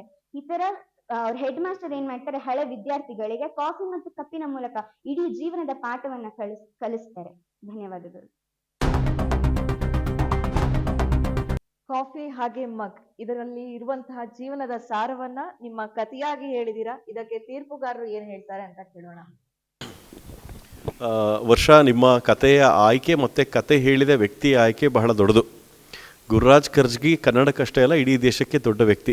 ಅವ್ರು ಏನು ಓದಿದ್ದಾರೆ ಅಂತ ಗೊತ್ತಿಲ್ಲ, ಆದರೂ ಅವ್ರು ಹೆಂಗೆ ಕತೆ ಹೇಳ್ತಾರೆ ಅನ್ನೋದ್ರ ಮೂಲಕನೇ ಅವ್ರ ಮನೆ ಮಾತಾಗಿರೋಂಥದ್ದು. ಮುಂದಿನ ದಿನಗಳಲ್ಲಿ ಇಡೀ ವಿಶ್ವದಲ್ಲಿ ಬೇಡಿಕೆ ಇರುವಂಥ ಒಂದು ಪ್ರೊಫೆಷನ್ ಅಂದರೆ ಸ್ಟೋರಿ ಟೆಲ್ಲಿಂಗ್ ಅಂತ. ಸ್ಟೋರಿ ಟೆಲ್ಲಿಂಗ್ ಯಾರಿಗೆ ತುಂಬ ಚೆನ್ನಾಗಿ ಕತೆ ಹೇಳಕ್ಕೆ ಬರುತ್ತೋ, ಸುಧಾಮೂರ್ತಿಯವ್ರ ಕತೆ ನಾವು ಕೇಳ್ತೀವಿ. ಅಮೀನ್ ಹಕ್ ಅಂತ ಒಬ್ಬರಿದ್ದಾರೆ, he's an international storyteller. ಅಂತಾರಾಷ್ಟ್ರೀಯ ಮಟ್ಟದಲ್ಲಿ ಕಥೆಯನ್ನು ಹೇಳುವಂಥ ವ್ಯಕ್ತಿ 1 ಗಂಟೆಗೆ 5 ಲಕ್ಷ ರೂಪಾಯಿ ಚಾರ್ಜ್ ಮಾಡ್ತಾರೆ. ಕತೆ ಹೇಳೋದು, ಬರೀ ಕತೆ ಹೇಳೋದು. ಅದಕ್ಕೆ ಕತೆ ಹೇಳೋ ಸುತ್ತಲ್ಲ ನಾವು ಹೆಚ್ಚು ಕಥೆನ ತುಂಬ ಚೆನ್ನಾಗಿ ಹೇಳೋದು ಕಲಿತ್ರೆ ಜನಗಳು ಆ ಮೂಲಕ ನಿಮ್ಮನ್ನು ಆ ಅನುಭವಕ್ಕೆ ನೀವು ಕರ್ಕೊಂಡು ಹೋದರೆ ಈ ಕತೆ ಹೇಳೋದೇ ನಿಮ್ಮ ವೃತ್ತಿ ಆಗುವಂಥ ಸಾಧ್ಯತೆಗಳಿದೆ. ಹಾಗಾಗಿ ಕತೆ ಹೇಳೋದು ಅಂದರೆ ತುಂಬ ಸುಲಭಕ್ಕೆ ತಗೊಳ್ಳೋವಂಥ ವಿಷಯ ಅಲ್ಲ. ಈಗ ನಾವು ತುಂಬ ಇನ್ಸ್ಟಾಗ್ರಾಮ್ ರೀಲ್ಸಲ್ಲಿ ನೋಡ್ತಿರ್ತೀವಿ, ಚಿಕ್ಕ ಚಿಕ್ಕ ಕತೆ 1 ನಿಮಿಷದಲ್ಲಿ ಹೇಳಿ ಮುಗಿಸ್ಬಿಡ್ತಾರೆ, ಮೋಟಿವೇಶನ್ ಬಂದುಬಿಡುತ್ತೆ. ಕರೆಕ್ಟ್ ಅಲ್ವಾ? ಹಾಗಾಗಿ ಕತೆ ಹೇಳೋ ಸುತ್ತಲ್ಲಿ ಒಳ್ಳೆ ಕತೆ ಆಯ್ಕೆ ಮಾಡ್ಕೊಂಡಿದ್ದೀರಾ. ಆಮೇಲೆ ಇದರ ತಾತ್ಪರ್ಯನೂ ಕೂಡ ತುಂಬ ಚೆನ್ನಾಗಿದೆ. ನಾವು ಇವತ್ತು ನೋಡ್ತಾ ಇರೋಂಥದ್ದು ಕೀರ್ತಿ, ಹಣ, ಸಂಪತ್ತು, ಇಂಥ ಫ್ರೆಂಡ್ಸೇ ನಮಗೆ ಬೇಕು ಅಂತ, ಇಂಥವರೇ ನಮ್ಮ ಜೊತೆಗೆ ಬೇಕು ಅಂತ. ಕರೆಕ್ಟ್ ಅಲ್ವಾ? ಹಾಗಾಗಿ ಇದು ತುಂಬ ಆಪ್ತವಾಗಿರುವಂಥದ್ದು ಕಥೆಯನ್ನು ತಾವು ಇವತ್ತು ಹೇಳಿದಿರಿ. ಧನ್ಯವಾದಗಳು. ಈ ಕಥೆಯನ್ನು, ಈ ಕಥಾ ಏನು ಸುತ್ತಲ್ಲಿ ನೀವು ಹೇಳಿದ್ದಕ್ಕೆ ಧನ್ಯವಾದಗಳನ್ನ ಹೇಳ್ತೀನಿ. ಈ 3 ಸುತ್ತನ್ನು ಕಂಪೇರ್ ಮಾಡಿದರೆ ಈ 4ನೇ ಸುತ್ತಲ್ಲಿ ತುಂಬ ಚೆನ್ನಾಗಿ ಪ್ರೆಸೆಂಟ್ ಮಾಡಿದಿರಿ. ಶುಭಾಶಯಗಳು. Thank you version. ಇಳಿಕಲ್ ಕಚ್ಚೆ ಸೀರೆ ಉಟ್ಟು ನಿಮ್ ಮುಂದೆ ಕತೆ ಹೇಳಲಿಕ್ಕೆ ತಯಾರಾಗಿ ಬರ್ತಿದ್ದಾರೆ ಅನಂತಪುರದ ಸ್ಫೂರ್ತಿ. ಗೌರವಾನ್ವಿತ ಮತ್ತು ನಿಷ್ಪಕ್ಷಪಾತ ತೀರ್ಪುಗಾರರೇ, ನನ್ನೆಲ್ಲ ಸಹಸ್ಪರ್ಧಿಗಳೇ ಮತ್ತು ನನ್ನೊಲುಮೆಯ ಕನ್ನಡ ಮನಸ್ಸುಗಳೇ, ಇಂದು ಕಥಾವಾಚನಕ್ಕೆ ನಾನು ಆಯ್ಕೆ ಮಾಡಿಕೊಂಡಿರುವ ಕಥೆಯ ಶೀರ್ಷಿಕೆ ಕೆಲಸ, ಸಾವು ಮತ್ತು ರೋಗ. ಇದನ್ನ ಲಿಯೋ ಟಾಲ್ಸ್ಟಾಯ್ ಅವರು ಇಂಗ್ಲಿಷ್ ನಲ್ಲಿ ಬರೆದಿದ್ದಾರೆ. ಇದನ್ನ ಕನ್ನಡಕ್ಕೆ ಎಲ್ ಗುಂಡಪ್ಪ, ಬಹಳ ದೊಡ್ಡ ಹಿರಿಯ ವಿದ್ವಾಂಸರು ಮತ್ತೆ BM ಶ್ರೀಕಂಠ ಅವರ ಶಿಷ್ಯರು, ಹಲವಾರು ಭಾಷೆಗಳ ಹಿರಿಮೆಯನ್ನ ಕನ್ನಡದ ಜನತೆಯ ಮಡಿಲಿಗೆ ಹಾಕಿದ್ದಾರೆ. ಈ ಕೆಲಸ, ಸಾವು, ರೋಗ ಅನ್ನೋದು ದಕ್ಷಿಣ ಅಮೆರಿಕದಲ್ಲಿರುವ ಇಂಡಿಯನ್ ಜನರ ಒಂದು ಪ್ರಚಾರದಲ್ಲಿರುವಂತಹ ಕತೆ. ಏನು ಅಂತ ಹೇಳಿದ್ರೆ, ದೇವರು ಮನುಷ್ಯರನ್ನ ಸೃಷ್ಟಿ ಮಾಡುವಾಗ ಅವರಿಗೆ ಕೆಲಸ ಮಾಡುವ ಅವಶ್ಯಕತೆ ಇಲ್ಲದಾಗೆ ಮನೆ ಆಗ್ಲಿ, ಬಟ್ಟೆ ಆಗ್ಲಿ, ಆಹಾರ ಆಗ್ಲಿ ಬೇಕೇ ಬೇಕು ಅನ್ನುವ ರೀತಿಯಲ್ಲಿ ಸೃಷ್ಟಿ ಮಾಡಿರೋದಿಲ್ಲ. ಹಾಗೆ ಸೃಷ್ಟಿ ಅವನಿಗೆ ಮನೆ ಬೇಕು, ಬಟ್ಟೆ ಬೇಕು ಅಥವಾ 100 ವರ್ಷಗಳ ಕಾಲ ಬದುಕುವಂತಹ, ರೋಗ ಅಂದ್ರೆ ಏನು ಅಂತಾನೆ ಗೊತ್ತಿಲ್ಲದಂತಹ ಮನುಷ್ಯರನ್ನ ದೇವರು ಸೃಷ್ಟಿ ಮಾಡಿರ್ತಾನೆ. ಕೆಲವು ಕಾಲಗಳಾದ ತಕ್ಷಣ ದೇವರು ನಾನು ಸೃಷ್ಟಿ ಮಾಡಿರುವಂತಹ ಜನಗಳು ಹೇಗೆ ಬದುಕ್ತಿದ್ದಾರೆ ಅಂತ ಹೇಳಿ ನೋಡೋದಕ್ಕೋಸ್ಕರ ಭೂಮಿಗೆ ಬರ್ತಾನೆ. ನೋಡಿದ್ರೆ ಒಂದಾಗಿ ಸಹಕಾರದಿಂದ ಬದುಕನ್ನು ನಡೆಸ್ಕೊಳ್ಬೇಕಾದ ಜನಗಳು ಜಗಳ ಆಡ್ಕೊಂಡು ಬೇರೆ ಬೇರೆಯಾಗಿ ಒಬ್ರು ಕಂಡ್ರೆ ಒಬ್ರಿಗಾಗಲ್ಲ ಅನ್ನೋ ರೀತಿಯಲ್ಲಿ ಬದುಕ್ತಿರ್ತಾರೆ. ಎಲ್ಲರನ್ನ ಸಹಕಾರದಲ್ಲಿ, ಸಹಬಾಳ್ವೆಯಲ್ಲಿ ಒಟ್ಟಾಗಿರ್ಸ್ಬೇಕು ಅನ್ನೋ ಗುರಿಯನ್ನ ಹೊಂದಿದ್ದ ದೇವರು ಮೊದಲಿಗೆ ಜನಕ್ಕೆ ಕೆಲಸ ಅನ್ನುವಂತಹ ಕಾನ್ಸೆಪ್ಟ್ ಅನ್ನ ನಾನು ತಂದ್ರೆ, ಜನ ಕೆಲಸಕ್ಕೋಸ್ಕರ, ಮನೆ ಕಟ್ಕೊಳ್ಳಿಕ್ಕೋಸ್ಕರ, ಹಸಿವಿನಿಂದ ದೂರಕ್ಕೆ ನೂಲನ್ನ ಎಳೆಯುವಂಥದ್ದು, ನೇಗಿಲನ್ನ ಮಾಡುವಂಥದ್ದು, ಮನೆಗಳಿಗೆ ಮರದ ದಿಂಬಿಯನ್ನ ತರುವಂಥದ್ದು ಒಬ್ಬರ ಕೈಯಲ್ಲಿ ಮಾಡ್ಲಿಕ್ಕೆ ಸಾಧ್ಯವಾಗೋದಿಲ್ಲ. ಕೆಲಸ ಅಂತ ಬಂದಾಗ ಎಲ್ಲರೂ ಸೇರ್ತಾರೆ ಅನ್ನೋ ಕಾರಣಕ್ಕೆ ಕೆಲಸವನ್ನ ಸೃಷ್ಟಿ ಮಾಡ್ತಾರೆ. ಆದ್ರೆ ಮನುಷ್ಯರಾದ ನಾವುಗಳು ಕೆಲಸದಲ್ಲಿ ಎಲ್ಲರೂ ಸೇರ್ದೆ, ಅದರಲ್ಲೂ ಸಣ್ಣ ಪುಟ್ಟ ಗುಂಪುಗಳನ್ನ ಮಾಡ್ಕೊಳ್ತಾ ಇನ್ನೊಬ್ಬನ ಕೆಲಸ ಹೋಗ್ಬೇಕು ಅನ್ನುವಂತ ಯೋಚನೆಯನ್ನ ಮಾಡ್ತೇವೆ. ಹಲವು ವರ್ಷಗಳ ಕಾಲ ಕಳೆದ ತರ ಮತ್ತೆ ದೇವರು ಬಂದು ಹೇಗ್ ಬದುಕ್ತಿದ್ದಾರೆ ಅಂತ ನೋಡಿದಾಗ ಇನ್ನು ಈ ಸಂಗತಿಗಳು ವಿಪರ್ಯಾಸಕ್ಕೆ ಹೋಗಿರುತ್ತೆ.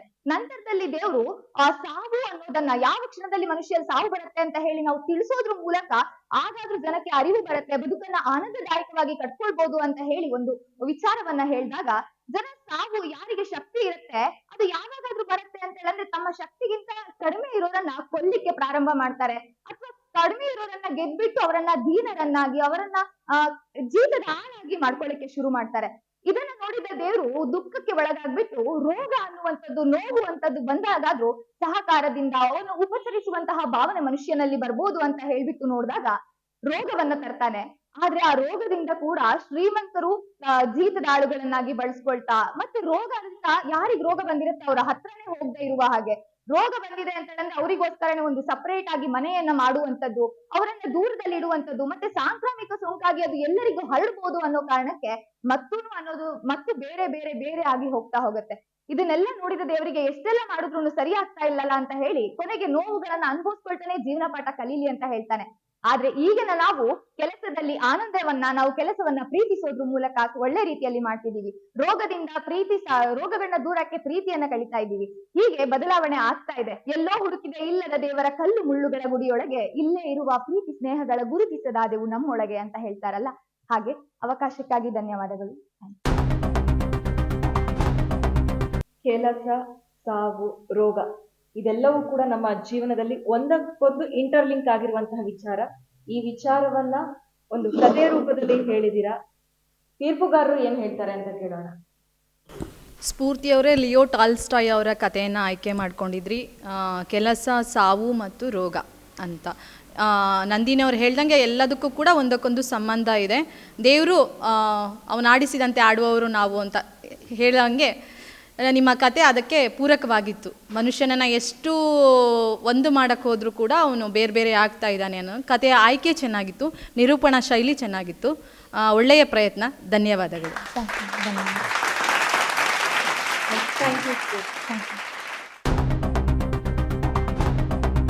ತೀರ್ಥಹಳ್ಳಿ ತಾಲೂಕಿನ ಒಂದು ಸಣ್ಣ ಹಳ್ಳಿ ಇರುತ್ತೆ. ಆ ಹಳ್ಳಿಯಲ್ಲಿ ರಾಮರಾಯರು ಅಂತ ಒಬ್ಬ ದೊಡ್ಡ ಶ್ರೀಮಂತರಿರ್ತಾರೆ. ಅವರ ಹೆಂಡತಿಯೇ ಸೀತಮ್ಮ, ನಮ್ಮ ಕಥದ ನಾಯಕಿ. ಸೀತಮ್ಮ ರಾಮರಾಯರಿಗಿಂತ 17 ವರ್ಷ ಚಿಕ್ಕಳಿರ್ತಾರೆ. ಆದ್ರೆ ಊರಲ್ಲಿ ಅವರಿಗೆ ಅಷ್ಟೊಂದು ಗೌರವ ರಾಮರಾಯರಷ್ಟು ಇರೋದಿಲ್ಲ. ಏನಕ್ಕಂದ್ರೆ ನೋಡೋ ಜನರಿಗೆ ಅವ್ರನ್ನ ನೋಡಿದ್ರೆ ಅಸೂಯೆ. ಏನಕ್ಕಂದ್ರೆ ಸೀತಮ್ಮಂಗೆ ಏನು ಕಮ್ಮಿ, ಅವಳಿಗೆ ಆಳು ಕಾಳುಗಳಿದ್ದಾರೆ, ಮನೆಯಲ್ಲಿ ತುಂಬಾ ಜನರಿದ್ದಾರೆ, ಅವಳಿಗೆ ಏನು ಮಾಡೋದ್ ಬೇಡ, ಸುಮ್ಮನೆ ರೇಷ್ಮೆ ಸೀರೆ ಉಟ್ಟು ಮೈ ತುಂಬಾ ಜ್ಯುವೆಲರಿ ಹಾಕೊಂಡ್ರೆ ಸಾಕು, ಅವಳಿಗೆ ಏನು ಬೇಡ ಅಂತ ಅವರ ಮನಸ್ಥಿತಿ ಇರುತ್ತೆ. ಆದ್ರೆ ನಿಜವಾದ ಸತ್ಯ ಸೀತಮ್ಮಂಗೆ ಮಾತ್ರ ತಿಳಿದಿರುತ್ತೆ. ಸೀತಮ್ಮ ರಾಮರಾಯರ್ಗಿಂತ ಚಿಕ್ಕವಳಾಗಿದ್ರು ಸಹ ದೇಹ ರೂಪದಲ್ಲಿ ಅವ್ರಿಗಿಂತ ದೊಡ್ಡಳಾಗೆ ಕಾಣ್ತಾ ಇರ್ತಾಳೆ.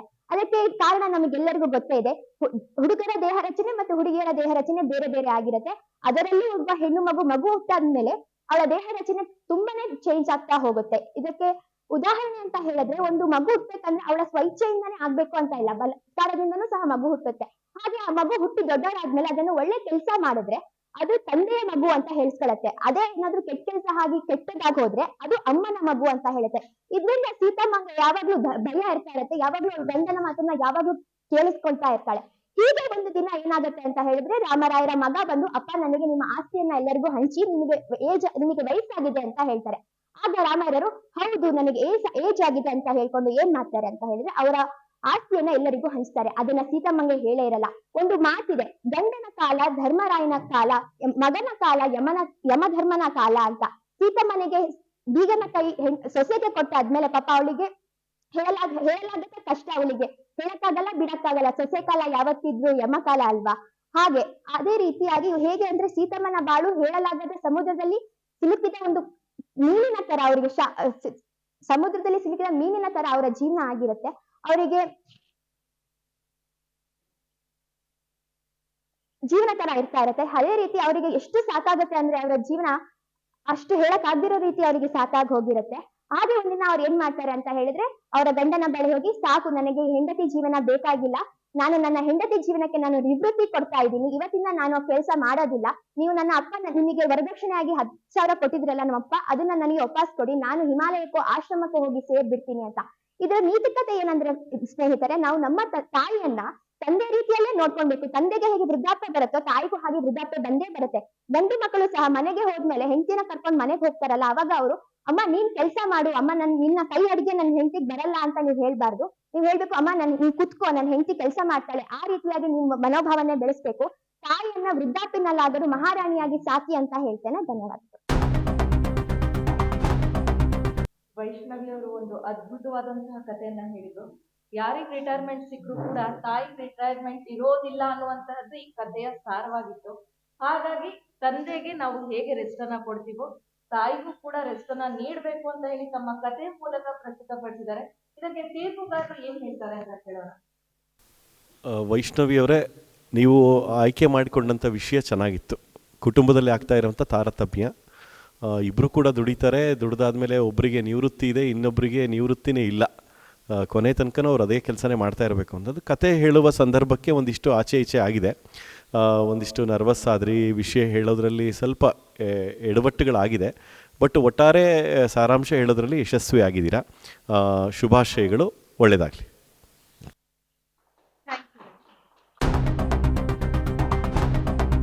ನಾನೀಗ ಹೇಳಲಿಕ್ಕೆ ಹೊರಟಿರೋದು ಒಂದು ಪುಟ್ಟ ಹಕ್ಕಿಯ ಕತೆ. ಒಂದು ಚಳಿ ಬೀಳುವ ಪ್ರದೇಶದಲ್ಲಿ ಒಂದು ಹಕ್ಕಿಯ ಬಳಗ ವಾಸ ಮಾಡ್ತಿರ್ತದೆ. ಇನ್ನೇನು ಚಳಿಗಾಲ ಆರಂಭ ಆಗ್ತದೆ, ಹಿಮ ಬೀಳಕ್ಕೆ ಶುರುವಾಗ್ತದೆ ಅನ್ನೋ ಟೈಮಲ್ಲಿ ಆ ಹಕ್ಕಿಯ ಬಳಗಕ್ಕೆ ಅದು ಗೊತ್ತಾಗ್ತದೆ, ನಾವು ಈ ಪ್ರದೇಶವನ್ನ ಬಿಟ್ಟು ಎಲ್ಲಾದ್ರೂ ಬಿಸಿ ಪ್ರದೇಶಕ್ಕೆ ಹೋಗ್ಬೇಕು ಅಂತ ಅವೆಲ್ಲವೂ ತೀರ್ಮಾನ ಮಾಡ್ತದೆ. ಆ ಹಕ್ಕಿಗಳ ಗುಂಪಿನಲ್ಲಿ ಒಂದು ಸಣ್ಣ ಹಕ್ಕಿ ಇರ್ತದೆ, ಅದು ಮೊಂಡ ಹಕ್ಕಿ. ಹಿರಿಯ ಹಕ್ಕಿಗಳು ಹೇಳ್ದಾಗೆ ಅದು ಕೇಳೋದಿಲ್ಲ, ಹೋಗೋದಕ್ಕೆ ಅದು ಒಪ್ಪೋದಿಲ್ಲ, ನಾನು ಇಲ್ಲೇ ಇರ್ತೀನಿ, ನಾನು ಬರೋದಿಲ್ಲ ಅಂತ ಹೇಳ್ತದೆ. ಪರಿಪರಿಯಾಗಿ ಹಿರಿಯ ಹಕ್ಕಿಗಳು ಎಲ್ಲವನ್ನೂ ವಿವರಿಸಿದ್ರು ಸಹ ಅದು ಮಾತನ್ನ ಕೇಳದೆ ಅಲ್ಲೇ ಉಳ್ಕೊಳ್ತದೆ. ಅನಿವಾರ್ಯ ಅಂತ ಹೇಳಿ ಆ ದೊಡ್ಡ ಹಕ್ಕಿಗಳೆಲ್ಲ ಅಲ್ಲಿಂದ ಹೋಗ್ತದೆ.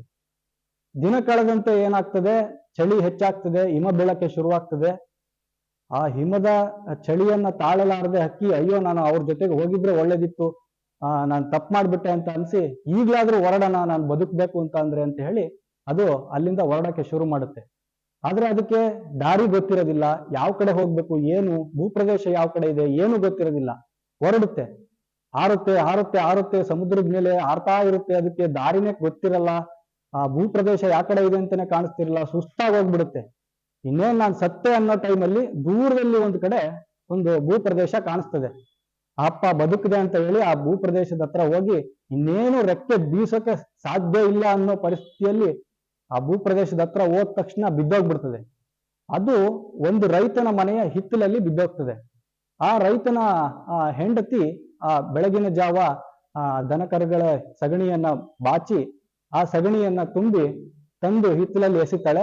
ಅದು ಆ ಹಕ್ಕಿಯ ಮೇಲೆ ಎಸ್ದು ಬಿಡ್ತಾಳೆ. ಅವಾಗ ಅಯ್ಯೋ ನಾನ್ ನೋಡಿದ್ರೆ ಇವಾಗಿನ ಸುಸ್ತಾಗಿ ಒದ್ದಾಡ್ಕೊಂಡು ಈ ಭೂಪ್ರದೇಶದ ಮೇಲೆ ಬಂದು ಬಿದ್ದಿದ್ದೀನಿ, ಇವ್ರು ಯಾರೋ ನನ್ನ ಮೇಲೆ ಸಗಣಿ ಎಸ್ಬಿಟ್ರಲ್ಲ ಅಂತ ಬೇಜಾರಾಗಿ ಹೆಂಗೆಂಗೋ ಒದ್ದಾಡ್ಕೊಂಡು ಸ್ವಲ್ಪ ಮುಂದೆ ಬಂದು ಆ ಕೊಕ್ಕು ಹೊರಗಾಕಿ ಗಾಳಿ ಸಿಗುತ್ತೆ, ಉಸಿರಾಡಕ್ ಶುರು ಮಾಡ್ತದೆ. ಅಪ್ಪ ಅಂತೂ ಬದುಕದೆ ಅಂತ ಹೇಳಿ ಉಸಿರಾಡಕ್ ಶುರು ಮಾಡುತ್ತೆ. ಸಗಣಿಯ ಶಾಖ ಹೀಟ್ ಅದು ಬೆಚ್ಚಗಾಗಕ್ ಶುರುವಾಗುತ್ತೆ. ಖುಷಿಯಾಗೋಗ್ಬಿಡುತ್ತೆ ಅಕ್ಕಿಗೆ. ಆ ಖುಷಿಗೆ ಅದು ಹಾಡೋದಕ್ಕೆ ಶುರು ಮಾಡ್ಬಿಡ್ತದೆ. ತುಂಬಾ ಚೆನ್ನಾಗಿ ಆಡುತ್ತೆ. ಅವಾಗ ಆ ಹಾಡನ್ನ ಅದೇ ಮನೆಯಲ್ಲಿ ವಾಸ ಮಾಡ್ತಿದ್ದಂತ ಒಂದು ಬೆಕ್ಕು ಕೇಳಿಸ್ಕೊಂಡು ಇಲ್ಲಿ ಯಾರೋ ಆಡ್ತಿದಾರಲ್ಲ ಅಂತ ಹೇಳಿ ಹುಡುಕೊಂಡು ಬರುತ್ತೆ. ಅವಾಗ ಸಗಣಿ ಗುಡ್ಡೆಯಲ್ಲಿ ಆ ಹಕ್ಕಿ ಆಡ್ತಿರೋದು ಗೊತ್ತಾಗಿ ಆ ಸಗಣಿ ಗುಡ್ಡೆಯನ್ನ ಕೆದರಿ ಅಲ್ಲಿಂದ ಆ ಹಕ್ಕಿಯನ್ನ ಹೊರ ತೆಗೆದು ಅದು ತಿಂದು ಬಿಡುತ್ತದೆ. ಅಂದ್ರೆ ನಾವು ಇಲ್ಲಿ ಅರ್ಥ ಮಾಡ್ಕೊಳ್ಬೇಕಾಗಿರೋದು, ಹಿರಿಯರು ಹೇಳಿದ ಮಾತನ್ನ ಕೇಳಿದ್ರೆ ಆ ಹಕ್ಕಿಗೆ ಈ ಪರಿಸ್ಥಿತಿ ಬರ್ತಿರ್ಲಿಲ್ಲ. ಒಂದು. ಇನ್ನೊಂದು, ಸಗಣಿ ಹಾಕೋರೆಲ್ಲ ಕೆಟ್ಟವರು ಅಲ್ಲ, ಆ ಸಗಣಿಯಿಂದ ಹೊರಗೆ ತೆಗಿಯೋರೆಲ್ಲ ಒಳ್ಳೆಯವರು ಅಲ್ಲ. ಹಿರಿಯರು ಹೇಳಿದ ಮಾತನ್ನ ಕೇಳಿದ್ರೆ ಆ ಹಕ್ಕಿ ಬದುಕ್ತಿತ್ತು. ಇನ್ನೊಂದು, ನಾವು ಸಗಣಿಯಲ್ಲೇ ಖುಷಿಯಾಗಿದ್ದೀವಿ ಅಂದ್ರೆ ನಾವು ಅಲ್ಲಿ ಅದನ್ನ ತೋರ್ಸ್ಕೊಳಕ್ ಹೋಗ್ಬಾರ್ದು. ನಾವು ಖುಷಿಯಾಗಿದ್ರೆ ಸುಮ್ಮನೆ ಖುಷಿಯಾಗಿದ್ಬಿಡ್ಬೇಕು. ಧನ್ಯವಾದ. ಲೋಹಿತ್, ನೀವ್ ಹೇಳಿದ ಕತೆ ನನಗೆ ತುಂಬಾ ಇಷ್ಟ ಆಯ್ತು. ಅದ್ರಲ್ಲೂ ಮೊಂಡತನನ ಎಲ್ಲಿ ತೋರಿಸ್ಬೇಕು ಅಲ್ಲಿ ತೋರಿಸ್ಬೇಕು. ಅದು ಬಿಟ್ಟು ಹಿರಿಯರು ಹೇಳಿದಾಗ್ಲೂ ಕೂಡ ಅದನ್ನ ತಿರಸ್ಕಾರ ಮಾಡಿ ನಮ್ಮ ನಡೆನೆ ನಾವು ಮುಂದುವರ್ಸ್ಕೊಂಡು ಹೋದ್ರೆ ಏನಾಗತ್ತೆ, ಆ ಹಕ್ಕಿಯ ಕತೆ ಎಲ್ಲಿಗೆ ಬಂದು ನಿಲ್ತು ಅಂತ ಹೇಳಿ ನೀವು ತುಂಬಾ ಚೆನ್ನಾಗಿ ನಿಮ್ಮ ಕಥೆಯ ಮೂಲಕ ಹೇಳಿದ್ದೀರಿ. ನಮ್ಮ ತೀರ್ಪುಗಾರರು ಏನ್ ಹೇಳ್ತಾರೆ ಕೇಳ. ಲೋಹಿತ್, ಪುಟ್ಟ ಹಕ್ಕಿಯ ಕಥೆನ ತುಂಬ ಚೆಂದ ಹೇಳಿದ್ರಿ. ಮೋಸ್ಟ್ಲಿ ನೀವು ರಂಗಭೂಮಿಯ ಹಿನ್ನೆಲೆ ಇರೋದ್ರಿಂದ ಇರಬೇಕು, ಈ ಎಲ್ಲ ಸ್ಪರ್ಧಾಳುಗಳು ತೋರಿದಂಥ ಧಾವಂತ ನಿಮ್ಮಲ್ಲಿ ಇರಲಿಲ್ಲ.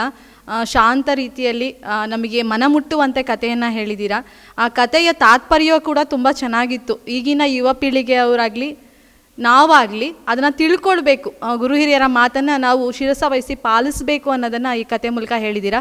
ಕಥೆಯ ನಿರೂಪಣೆ, ಶೈಲಿ ಎಲ್ಲವೂ ತುಂಬ ಚೆನ್ನಾಗಿತ್ತು. ಎಲ್ಲ ಸುತ್ತಿಗಿಂತಲೂ ಕೂಡ ಈ ಸುತ್ತಿನಲ್ಲಿ ನಿಮ್ಮ ಏನು ಪ್ರೆಸೆಂಟೇಷನ್ ತುಂಬ ಚೆನ್ನಾಗಿತ್ತು ಅಂತ ಹೇಳಕ್ಕೆ ಇಷ್ಟಪಡ್ತೇನೆ.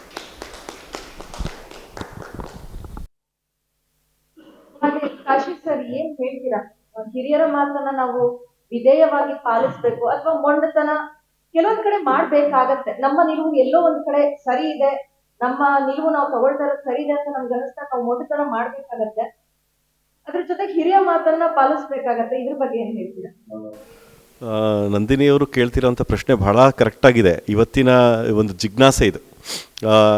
ಹಿರಿಯರಾಗ್ತಾ ಆಗ್ತಾ ವಯಸ್ಸಾದ ಅವರ ಅನುಭವನ ನಾವು ಮರೆತು ಬಿಡ್ತೀವಿ. ನಮ್ಮ ಅಮ್ಮಂಗೆ ಏನು ಗೊತ್ತಾಗತ್ತೆ, ನಮ್ಮ ಅಪ್ಪಂಗೆ ಏನು ಗೊತ್ತಾಗತ್ತೆ ಅಂತ ನಾವು ಕಿತ್ತೋಗಿರೋ ಒಂದು ಡಿಗ್ರಿ ತಗೊಂಡು ಭಾರೀ ಅನುಭವ ಇದೆ ಅನ್ನಂಗೆ ಆಡ್ತಾ ಇರ್ತೀವಿ. ಹೆಚ್ಚು ಜನ ಯುವಕರು ಸಮಸ್ಯೆಗೆ ಒಳಗಾಗ್ತಿರೋದಕ್ಕೆ ಮುಖ್ಯ ಕಾರಣ ಅವರು ಹಿರಿಯರ ಮಾತನ್ನು ನೆಗ್ಲೆಕ್ಟ್ ಮಾಡ್ತಾ ಇರೋದ್ರಿಂದ. ಮನೆಯಲ್ಲಿ ಇರುವಂಥ ಹಿರಿಯರ ಮಾತು, ಅವರ ಅನುಭವ, ಅವರು ನಮ್ಮಷ್ಟು ಓದದೇ ಇರ್ಬೋದು, ಆದರೆ ಅವರಿಗೆ ಯಾವ ಕಾಲಕ್ಕೆ ಏನು ತಿನ್ನಬೇಕು ಅಂತ ಗೊತ್ತಿತ್ತು, ಯಾವ ಕಾಲಕ್ಕೆ ಏನು ಹೆಂಗೆ ನಾವು ವರ್ತನೆ ಮಾಡಬೇಕು ಅಂತ ಗೊತ್ತಿತ್ತು. ನಮ್ಮ ವರ್ತನೆ ಮತ್ತು ಪ್ರವೃತ್ತಿ, ವೃತ್ತಿ ಎಲ್ಲದ್ರ ಬಗ್ಗೆನೂ ಕಂಪ್ಲೀಟ್ ಆಗಿರುವಂಥ ಒಂದು ನಾಲೆಡ್ಜ್ ಇದ್ದಿದ್ದು ನಮ್ಮ ಹಿರಿಯರಿಗೆ. ಹಾಗಾಗಿ ಹಿರಿಯರು ಹೇಳುವಂಥ ಎಲ್ಲ ವಿಷಯಗಳ ಬಗ್ಗೆ ಸ್ವಲ್ಪ ಜಾಗೃತರಾಗಿ ಅವರು ಹೇಳಿಕೊಡುವಂಥ ಎಲ್ಲ ವಿಷಯಗಳನ್ನೇ ಇಟ್ಕೊಂಡು ನಾವು ನಿರ್ಧಾರ ತಗೊಂಡಿದ್ದೇ ಆದರೆ ನಾವು ಜೀವನದಲ್ಲಿ ತುಂಬ ಸುಖಿಗಳಾಗಿರ್ತೀವಿ. ಹಾಗಾಗಿ ಹಿರಿಯರ ಮಾತನ್ನು ದಯಮಾಡಿ ಎಲ್ಲರೂ, ಕಿರಿಯರು ಮತ್ತು ಇವತ್ತಿನ ಯುವ ಪೀಳಿಗೆ ಎಲ್ಲರೂ ಕೇಳಬೇಕು ಅಂತ ನಾನು ಇಲ್ಲಿ ಒಂದು ರಿಕ್ವೆಸ್ಟ್ ಮಾಡ್ತೀನಿ. ಹಿರಿಯರ ಮಾತನ್ನು ಕೇಳಿ, ನಿಮ್ಮ ಜೀವನ ತುಂಬ ಸುಂದರವಾಗಿರುತ್ತೆ. Thank you sir. Thank you Lohith. Thank you. ಕೂಡ ಕೇವಲ 9 ಸ್ಪರ್ಧಿಗಳಿದ್ರು. ಆದ್ರೆ ಈ ಸುತ್ತಿನಿಂದ ಒಂದು ವೈಲ್ಡ್ ಕಾರ್ಡ್ ಎಂಟ್ರಿನ ನಾವು ಇಂಟ್ರೊಡ್ಯೂಸ್ ಮಾಡ್ತಾ ಇದ್ದೀವಿ. ಆ ಸ್ಪರ್ಧೆಯನ್ನ ಈಗ ವೇದಿಕೆಗೆ ಬರಮಾಡ್ತಾರೆ. ನಮಸ್ತೆ. ನಮಸ್ತೆ. ನಿಮ್ಮ ಹೆಸರು, ಏನ್ ಮಾಡ್ಕೊಂಡಿರೋದು? ಹೆಸರು ನಾಗರಾಜ್ ನೀಲ್, ರಂಗಭೂಮಿ ಕಲಾವಿದ. ರಂಗಭೂಮಿ ಕಲಾವಿದ ಅಂತ ಅಂದ್ರೆ ಎಲ್ಲಾ ಸ್ಪರ್ಧಿಗಳಿಗೂ ಕೂಡ ಮತ್ತೊಂದು ಪೈಪೋಟಿ ಇಲ್ಲಿ ತಯಾರಾಗಿ ನಿಂತಿದ್ದಾರೆ. ಸೊ ಈಗ ನೀವು ಕಥೆಯನ್ನ ಹೇಳ್ಬೇಕು. ರೆಡಿ ಇದ್ದೀರಾ? ಖಂಡಿತ. All the best. Thank you. ಎಲ್ರಿಗೂ ನಮಸ್ಕಾರ. ನೇರ ಕಥೆಗೆ ಬರ್ತೀನಿ. ಒಬ್ಬ ಅವಿದ್ಯಾವಂತ ಉದ್ಯೋಗ ಇಲ್ದವನು ಬದುಕಿನ ಅನಿವಾರ್ಯತೆಗೋಸ್ಕರ ದರೋಡೆ ಮಾಡ್ತಾ ಇರ್ತಾನೆ. ಕಾಡಿನಲ್ಲಿ ಓಡಾಡೋರನ್ನ ಅಡ್ಡಗಟ್ಟಿ ಅವ್ರ ಹತ್ರ ಇರುವಂತಹ ಅಮೂಲ್ಯವಾದ ವಸ್ತುಗಳನ್ನ ಕಸ್ಕೊಂಡು ಅದರಿಂದ ತನ್ನ ಕುಟುಂಬವನ್ನ ನಡೆಸ್ತಾ ಇರ್ತಾನೆ. ಈ ಮಧ್ಯೆ ನಾರದ ಮುನಿಗಳು ಅವನನ್ನ ನೇರ ಭೇಟಿ ಆಗ್ತಾರೆ. ಅಲ್ಲಯ್ಯ, ನೀನು ಈ ರೀತಿ ಕೆಲಸ ಮಾಡಿ ಪಾಪದ ಕೆಲಸ, ನಿನ್ನೆಲ್ಲಾ ಪಾಪಗಳಲ್ಲಿ ನಿನ್ನ ಕುಟುಂಬದವರು ಪಾಲುದಾರಿಕೆಯನ್ನು ವಹಿಸ್ಕೊಳ್ತಾರಾ ಅಂತ ಪ್ರಶ್ನೆ ಮಾಡ್ತಾನೆ. ಇವನು ನಾರದ ಮೇಲೂ ಕೂಡ ದರೋಡೆ ಮಾಡಕ್ ಹೋಗ್ತಾನೆ. ಅವ್ರ ಹತ್ರ ಏನೂ ಇರೋದಿಲ್ಲ, ಒಂದು ತಂಬೂರಿ ಬಿಟ್ರೆ ಏನೂ ಇರೋದಿಲ್ಲ. ಆತ ಕೇಳ್ತಾನೆ, ಹೌದು, ನಾನು ಎಲ್ಲ ಕೆಲಸ ಮಾಡ್ತಿರೋದು ನನ್ನ ಕುಟುಂಬಕ್ಕೋಸ್ಕರ, ಇದನ್ನೆಲ್ಲ ತಗೊಂಡು ಕೊಡೋದು ನನ್ನ ಕುಟುಂಬಕ್ಕೇನೆ, ನನ್ನ ಪಾಪದಲ್ಲೂ ಕೂಡ ಅವ್ರು ಪಾಲು ತಗೊಳ್ತಾರೆ ಅಂತ ಕೇಳ್ತಾನೆ. ಸರಿ, ಒಂದು ಕೆಲಸ ಮಾಡು, ಮನೆಗೆ ಹೋಗಿ ನನ್ನ ಇಲ್ಲ ಎಲ್ಲಾ ಪಾಪಗಳಲ್ಲಿ ನೀನು ಪಾಲುದಾರಿಕೆಯನ್ನ ವಹಿಸ್ತೀರಾ ನೀವು ಅಂತ ಮನೇಲಿ ಕೇಳ್ಕೊಂಡು ಬಾ ಅಂತ ಹೇಳ್ತಾರೆ. ನೀನೆಲ್ಲರೂ ಓಡಾಗ್ಬಿಟ್ರೆ ನನ್ನ ಹತ್ರ ಏನೈತೆ ಓಡಾಗಕ್ಕೆ, ನಾ ಇಲ್ಲೇ ಇರ್ತೀನಿ ಬಾ ಅಂತ ಕಳಿಸ್ತಾರೆ ನಾರದ ಮುನಿಗಳು. ಇವನು ಮನೆಗೆ ಹೋಗ್ತಾನೆ. ಮನೇಲಿ ಈ ಪ್ರಶ್ನೆಯನ್ನ ಎತ್ತುತ್ತಾನೆ. ಎಲ್ರು ಮನೇಲಿದ್ದ ಎಲ್ಲಾ ಕುಟುಂಬಸ್ಥರು, ಅಯ್ಯೋ, ನಾವ್ಯಾಕೆ ಪಾಪನ ತಗೋಬೇಕು, ನಾವ್ಯಾಕೆ ಆ ಕರ್ಮನ ಅನುಭವಿಸ್ಬೇಕು ಅಂತಾರೆ. ನಿಮ್ಗೆ ಆಶ್ಚರ್ಯ ಆಗುತ್ತೆ. ನಾನು ದುಡಿತಾ ಇರೋದು, ನಾನು ದರೋಡೆ ಮಾಡ್ತಾ ಇರೋದು, ನನ್ನ ಜೀವದ ಹಂಗನ್ನ ತೊರೆದ್ಬಿಟ್ಟು ಹೋರಾಟ ಮಾಡಿ ನಿಮ್ಗೆ ಊಟ ಆಗ್ತಿರೋದು ನಿಮಗೋಸ್ಕರ, ಇವ್ರು ನನ್ನ ಪಾಪದಲ್ಲಿ ಪಾಲ್ ತಗೊಳ್ಳಲ್ವಲ್ಲ ಅಂತ ಆಶ್ಚರ್ಯ ಆಗುತ್ತೆ. ಮತ್ತೆ ನಾರದ ಮುನಿಗಳ ಹತ್ರ ಬರ್ತಾನೆ. ಮನೆಯಲ್ಲಿ ಹೀಗೀಗಾಯ್ತು ಅಂತ ಘಟನೆಯನ್ನು ವಿವರಿಸ್ತಾನೆ. ಆಗ ನಾರದ ಮುನಿಗಳು ಅವನಿಗೆ ರಾಮಾಯಣದ ಕುರಿತಾಗಿ ಅಥವಾ ರಾಮನ ಗುಣಗಳ ಕುರಿತಾಗಿ ಸಣ್ಣದಾಗಿ ಬೋಧನೆಯನ್ನ ಮಾಡ್ತಾರೆ. ಅದಕ್ಕವನು ಪ್ರೇರೇಪಿತನಾಗಿ ತಪಸ್ಸಿಗೆ ಕೂತ್ಕೋತಾನೆ. ಅವನ ಮೇಲೆ ವಲ್ಮೀಕ ಬೆಳ್ಕೊಳ್ಳುತ್ತೆ.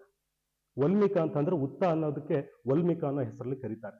ಸೊ ವಲ್ಮೀಕ ಬೆಳ್ಕೊಳ್ತಿದ್ದಾಗೆ ಅವನು ತುಂಬಾ ದೀರ್ಘಕಾಲವಾಗಿ ಅವನು ತಪಸ್ಸನ್ನ ಮಾಡ್ತಾನೆ. ಹಾಗಾಗಿ ತುಂಬಾ ದೊಡ್ಡ ವಲ್ಮೀಕ ಅವನ ಮೇಲೆ ಬೆಳ್ಕೊಳ್ಳುತ್ತೆ, ಹುತ್ತ ಬೆಳ್ಕೊಳ್ಳುತ್ತೆ. ತಪಸ್ಸು ಮುಗಿದ ನಂತರದಲ್ಲಿ ಆ ವಲ್ಮೀಕವನ್ನ ಬಿಡಿಸ್ಕೊಂಡು ಆಚೆ ಬರ್ತಾನೆ. ಅವನೇ ವಾಲ್ಮೀಕಿ ಅಂತ ಕರೆಯಕ್ಕೆ ಶುರು ಮಾಡ್ತಾರೆ. ವಲ್ಮೀಕದಿಂದ ಆಚೆ ಬಂದಿದ್ದಕ್ಕಾಗಿ ವಾಲ್ಮೀಕಿ ಅಂತ ಗುರುತಿಸ್ತಾರೆ. ಅವನು ಒಂದು ಮಹಾಕಾವ್ಯವನ್ನ ರಚನೆ ಮಾಡ್ತಾನೆ. ಅದೇ ವಾಲ್ಮೀಕಿ ರಾಮಾಯಣ. ಈ ತರ ಅಂದ್ರೆ ನಮಗೆ ಗೊತ್ತಿಲ್ಲದೆ ಇರೋಂಥ ಸಂಗತಿಗಳನ್ನ ಓದುವಾಗ ನನಗನ್ಸೋದು, ವೈಯಕ್ತಿಕವಾಗಿ ನನ್ನ ಓದಿನ ಅನುಭವದಲ್ಲಿ ನನಗನ್ಸೋದು, ಇವತ್ತು ಯಾವ ವ್ಯಕ್ತಿ ಏನಾಗಿದ್ದಾನೆ ನಮಗ್ ಗೊತ್ತಿಲ್ಲ, ನಾಳೆ ಏನು ಬೇಕಾದ್ರೂ ಆಗ್ಬೋದು. ನಾವು ವ್ಯಕ್ತಿಗಳನ್ನ ಅಥವಾ ಮನುಷ್ಯನನ್ನ ಮನುಷ್ಯನಾಗಿ ಮಾತ್ರ ಪ್ರೀತಿಸಬೇಕು. ಇವತ್ತು ಕಳ್ಳನಾಗಿದ್ದನು ನಾಳೆ ಇನ್ನೇನು ಆಗ್ಬೋದು. ಪುರಾಣದ ಕಥೆಗಳು ಎಷ್ಟರ ಮಟ್ಟಿಗೆ ಸತ್ಯ ಅಥವಾ ಸುಳ್ಳು ಅಂತ ಯಾರಿಗೂ ಗೊತ್ತಿಲ್ಲ. ಆದ್ರೆ ನನ್ನ ವೈಯಕ್ತಿಕ ಅನುಭವದಲ್ಲಿ, ನನ್ನ ಓದಿನ ಅನುಭವದಲ್ಲಿ ಪುರಾಣದ ಕಥೆಗಳು ಮತ್ತು ಅದ್ರಲ್ಲಿ ಬರುವಂತಹ ಪಾತ್ರಗಳು ಮನುಕುಲಕ್ಕೆ ಮಾರ್ಗದರ್ಶನವಾಗಿರುವುದು ಸತ್ಯ ಅನ್ನುವಂಥದ್ದು ನನ್ನ ನಂಬಿಕೆ. ಈ ಒಂದು ಅಪರೂಪದ ಅಥವಾ ವಾಲ್ಮೀಕಿಯ ಮೂಲದ ಹೆಸರನ್ನ ಕತೆ ಯಾರಿಗೂ ಗೊತ್ತಿಲ್ಲದವರಂತಹ ಕಥೆಯನ್ನು ಹೇಳಕ್ ಅವಕಾಶ ಮಾಡಿಕೊಟ್ಟಿದ್ದಕ್ಕಾಗಿ ಧನ್ಯವಾದ. ವಾಲ್ಮೀಕಿ ರಾಮಾಯಣ ಅಂತ ಹೇಳಿ ನಾವು ಸಾಕಷ್ಟು ಸಾರಿ ಮಾತಾಡ್ತೀವಿ, ಓದ್ತೀವಿ. ಆದ್ರೆ ಆ ವಾಲ್ಮೀಕಿ ರಾಮಾಯಣ ಅಂತ ಹೇಳಿ ಹೇಗ್ ಹುಟ್ಟು ಅಂತ ಹೇಳಿ ಈ ಒಂದು ಕಥೆಯ ಮೂಲಕ ನಮ್ಗೆಲ್ಲರಿಗೂ ಕೂಡ ತಿಳಿಸ್ಕೊಟ್ಟಿದ್ದೀರಾ. ಇದಕ್ಕೆ ತೀರ್ಪುಗಾರರು ಏನ್ ಹೇಳ್ತಾರೆ ಅಂತ ಕೇಳೋಣ. ನಾಗರಾಜ್ ನೀಲ್, ನಿಮಗೆ ಈ ಸುತ್ತಿಗೆ ವಿಶೇಷ ಪ್ರವೇಶ ಸಿಕ್ಕಿದೆ. ತಮಗೆ ಸ್ವಾಗತಿಸ್ತೇವೆ. ಕಳೆದ ಹೆಚ್ಚು ಕಡಿಮೆ ಒಂದು 8-10 ವರ್ಷಗಳಿಂದ, ಒಂದು ದಶಕದಿಂದ ರಂಗಭೂಮಿಯಲ್ಲಿ ತಾವು ಕೆಲಸ ಮಾಡ್ತಿರೋದನ್ನು ನಾವೆಲ್ಲರೂ ಕೂಡ ಗಮನಿಸಿದ್ದೇವೆ. ಕತೆ ಹೇಳುವಾಗ ವಿಷಯದ ಆಯ್ಕೆ ಮತ್ತು ಹೇಳುವ ಸಮಯ ಬಹಳ ನಿಗದಿಪಡಿಸ್ಕೊಂಡಿದ್ರಿ. ವಾಲ್ಮೀಕಿ ಹೆಸರು, ಮುಂಚಿನ ಹೆಸರು ರತ್ನಾಕರನ ಹೆಸರನ್ನ ವಾಲ್ಮೀಕಿಯಾಗಿ ಪರಿಗಣಿಸುವಂತೆ ಮಾಡಿದ್ದು ಆ ಹುತ್ತದಿಂದ ಬಂದಂಥ ಏನು ಹೆಸರು. ಇದನ್ನು ಹೇಳುವ ನಿಟ್ಟಿನಲ್ಲಿ ತಾವು ಯಶಸ್ವಿಯಾಗಿದ್ದೀರಿ. ನಿಮ್ಮ ಬಾಡಿ ಲ್ಯಾಂಗ್ವೇಜು, ನಿಮ್ಮ ಎಕ್ಸ್ಪ್ರೆಷನ್ಸು, ನಿಮ್ಮ ಇನ್ನೋಟೇಷನ್ಸು, ಎಕ್ಸ್ಕ್ಲಮೇಟ್ರಿ ಎಲ್ಲವೂ ಕೂಡ ಪರ್ಫೆಕ್ಟ್ ಆಗಿತ್ತು. ನಿಮಗೆ ಮತ್ತೊಮ್ಮೆ ವೈಲ್ಡ್ ಕಾರ್ಡ್ ಎಂಟ್ರಿ ಮೂಲಕ ಈ ಕನ್ನಡ ಕಹಳೆಗೆ ಸ್ವಾಗತಿಸ್ತೇವೆ. Thank you. ಮುಂದಿನ ಸುತ್ತಿನಲ್ಲಿ ಮತ್ತೆ ಭೇಟಿಯಾಗೋಣ. ಧನ್ಯವಾದ.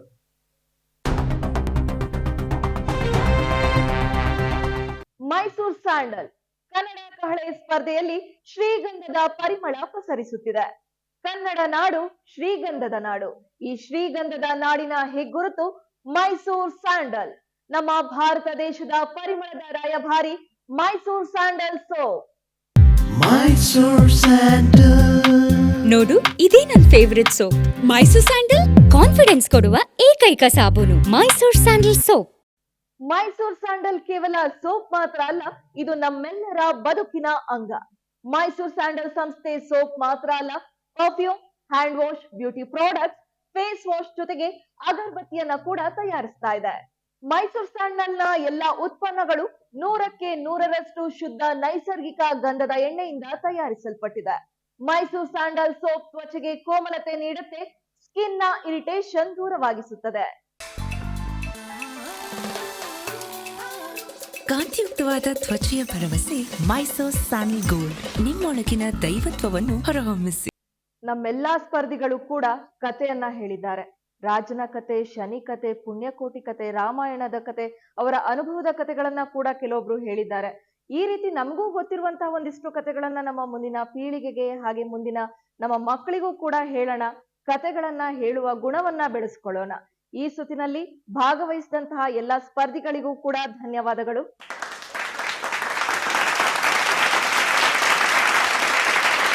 ಹಾಗೆ ಈ ಸುತ್ತಿನಲ್ಲಿ ತೀರ್ಪುಗಾರರಾಗಿ ಆಗಮಿಸಿದಂತಹ ಸಮನ್ವಯ ಕಾಶಿ ಹಾಗೆ ಪೂರ್ಣಿಮಾ SS ಅವರಿಗೂ ಕೂಡ ಆತ್ಮೀಯವಾದಂತಹ ಧನ್ಯವಾದಗಳು.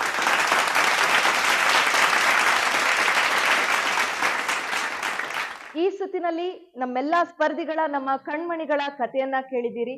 ಮತ್ತೊಂದು ಸುತ್ತಿನಲ್ಲಿ ಹೊಸ ವಿಷಯದೊಂದಿಗೆ ನಿಮ್ಮ ಮುಂದೆ ಬರ್ತೀವಿ. ಅಲ್ಲಿವರೆಗೂ ನೋಡ್ತಾ ಇರಿ ಕನ್ನಡ ಮೀಡಿಯಂ 24x7. ಇದು ಮೈಸೂರು ಸ್ಯಾಂಡಲ್ ಕನ್ನಡ ಕಹಳೆ, ಇದು ಕನ್ನಡ ಕಣ್ಮಣಿಗಳ ನೆಲೆ. ಸಹಯೋಗ ಶಿವಮೊಗ್ಗ ಜಿಲ್ಲಾ ಕನ್ನಡ ಸಾಹಿತ್ಯ ಪರಿಷತ್ ಮತ್ತು ಸಮನ್ವಯ ಟ್ರಸ್ಟ್. ಕನ್ನಡ ಕಹಳೆ, ಇದು ಕನ್ನಡ ಕಣ್ಮಣಿಗಳ ನೆಲೆ.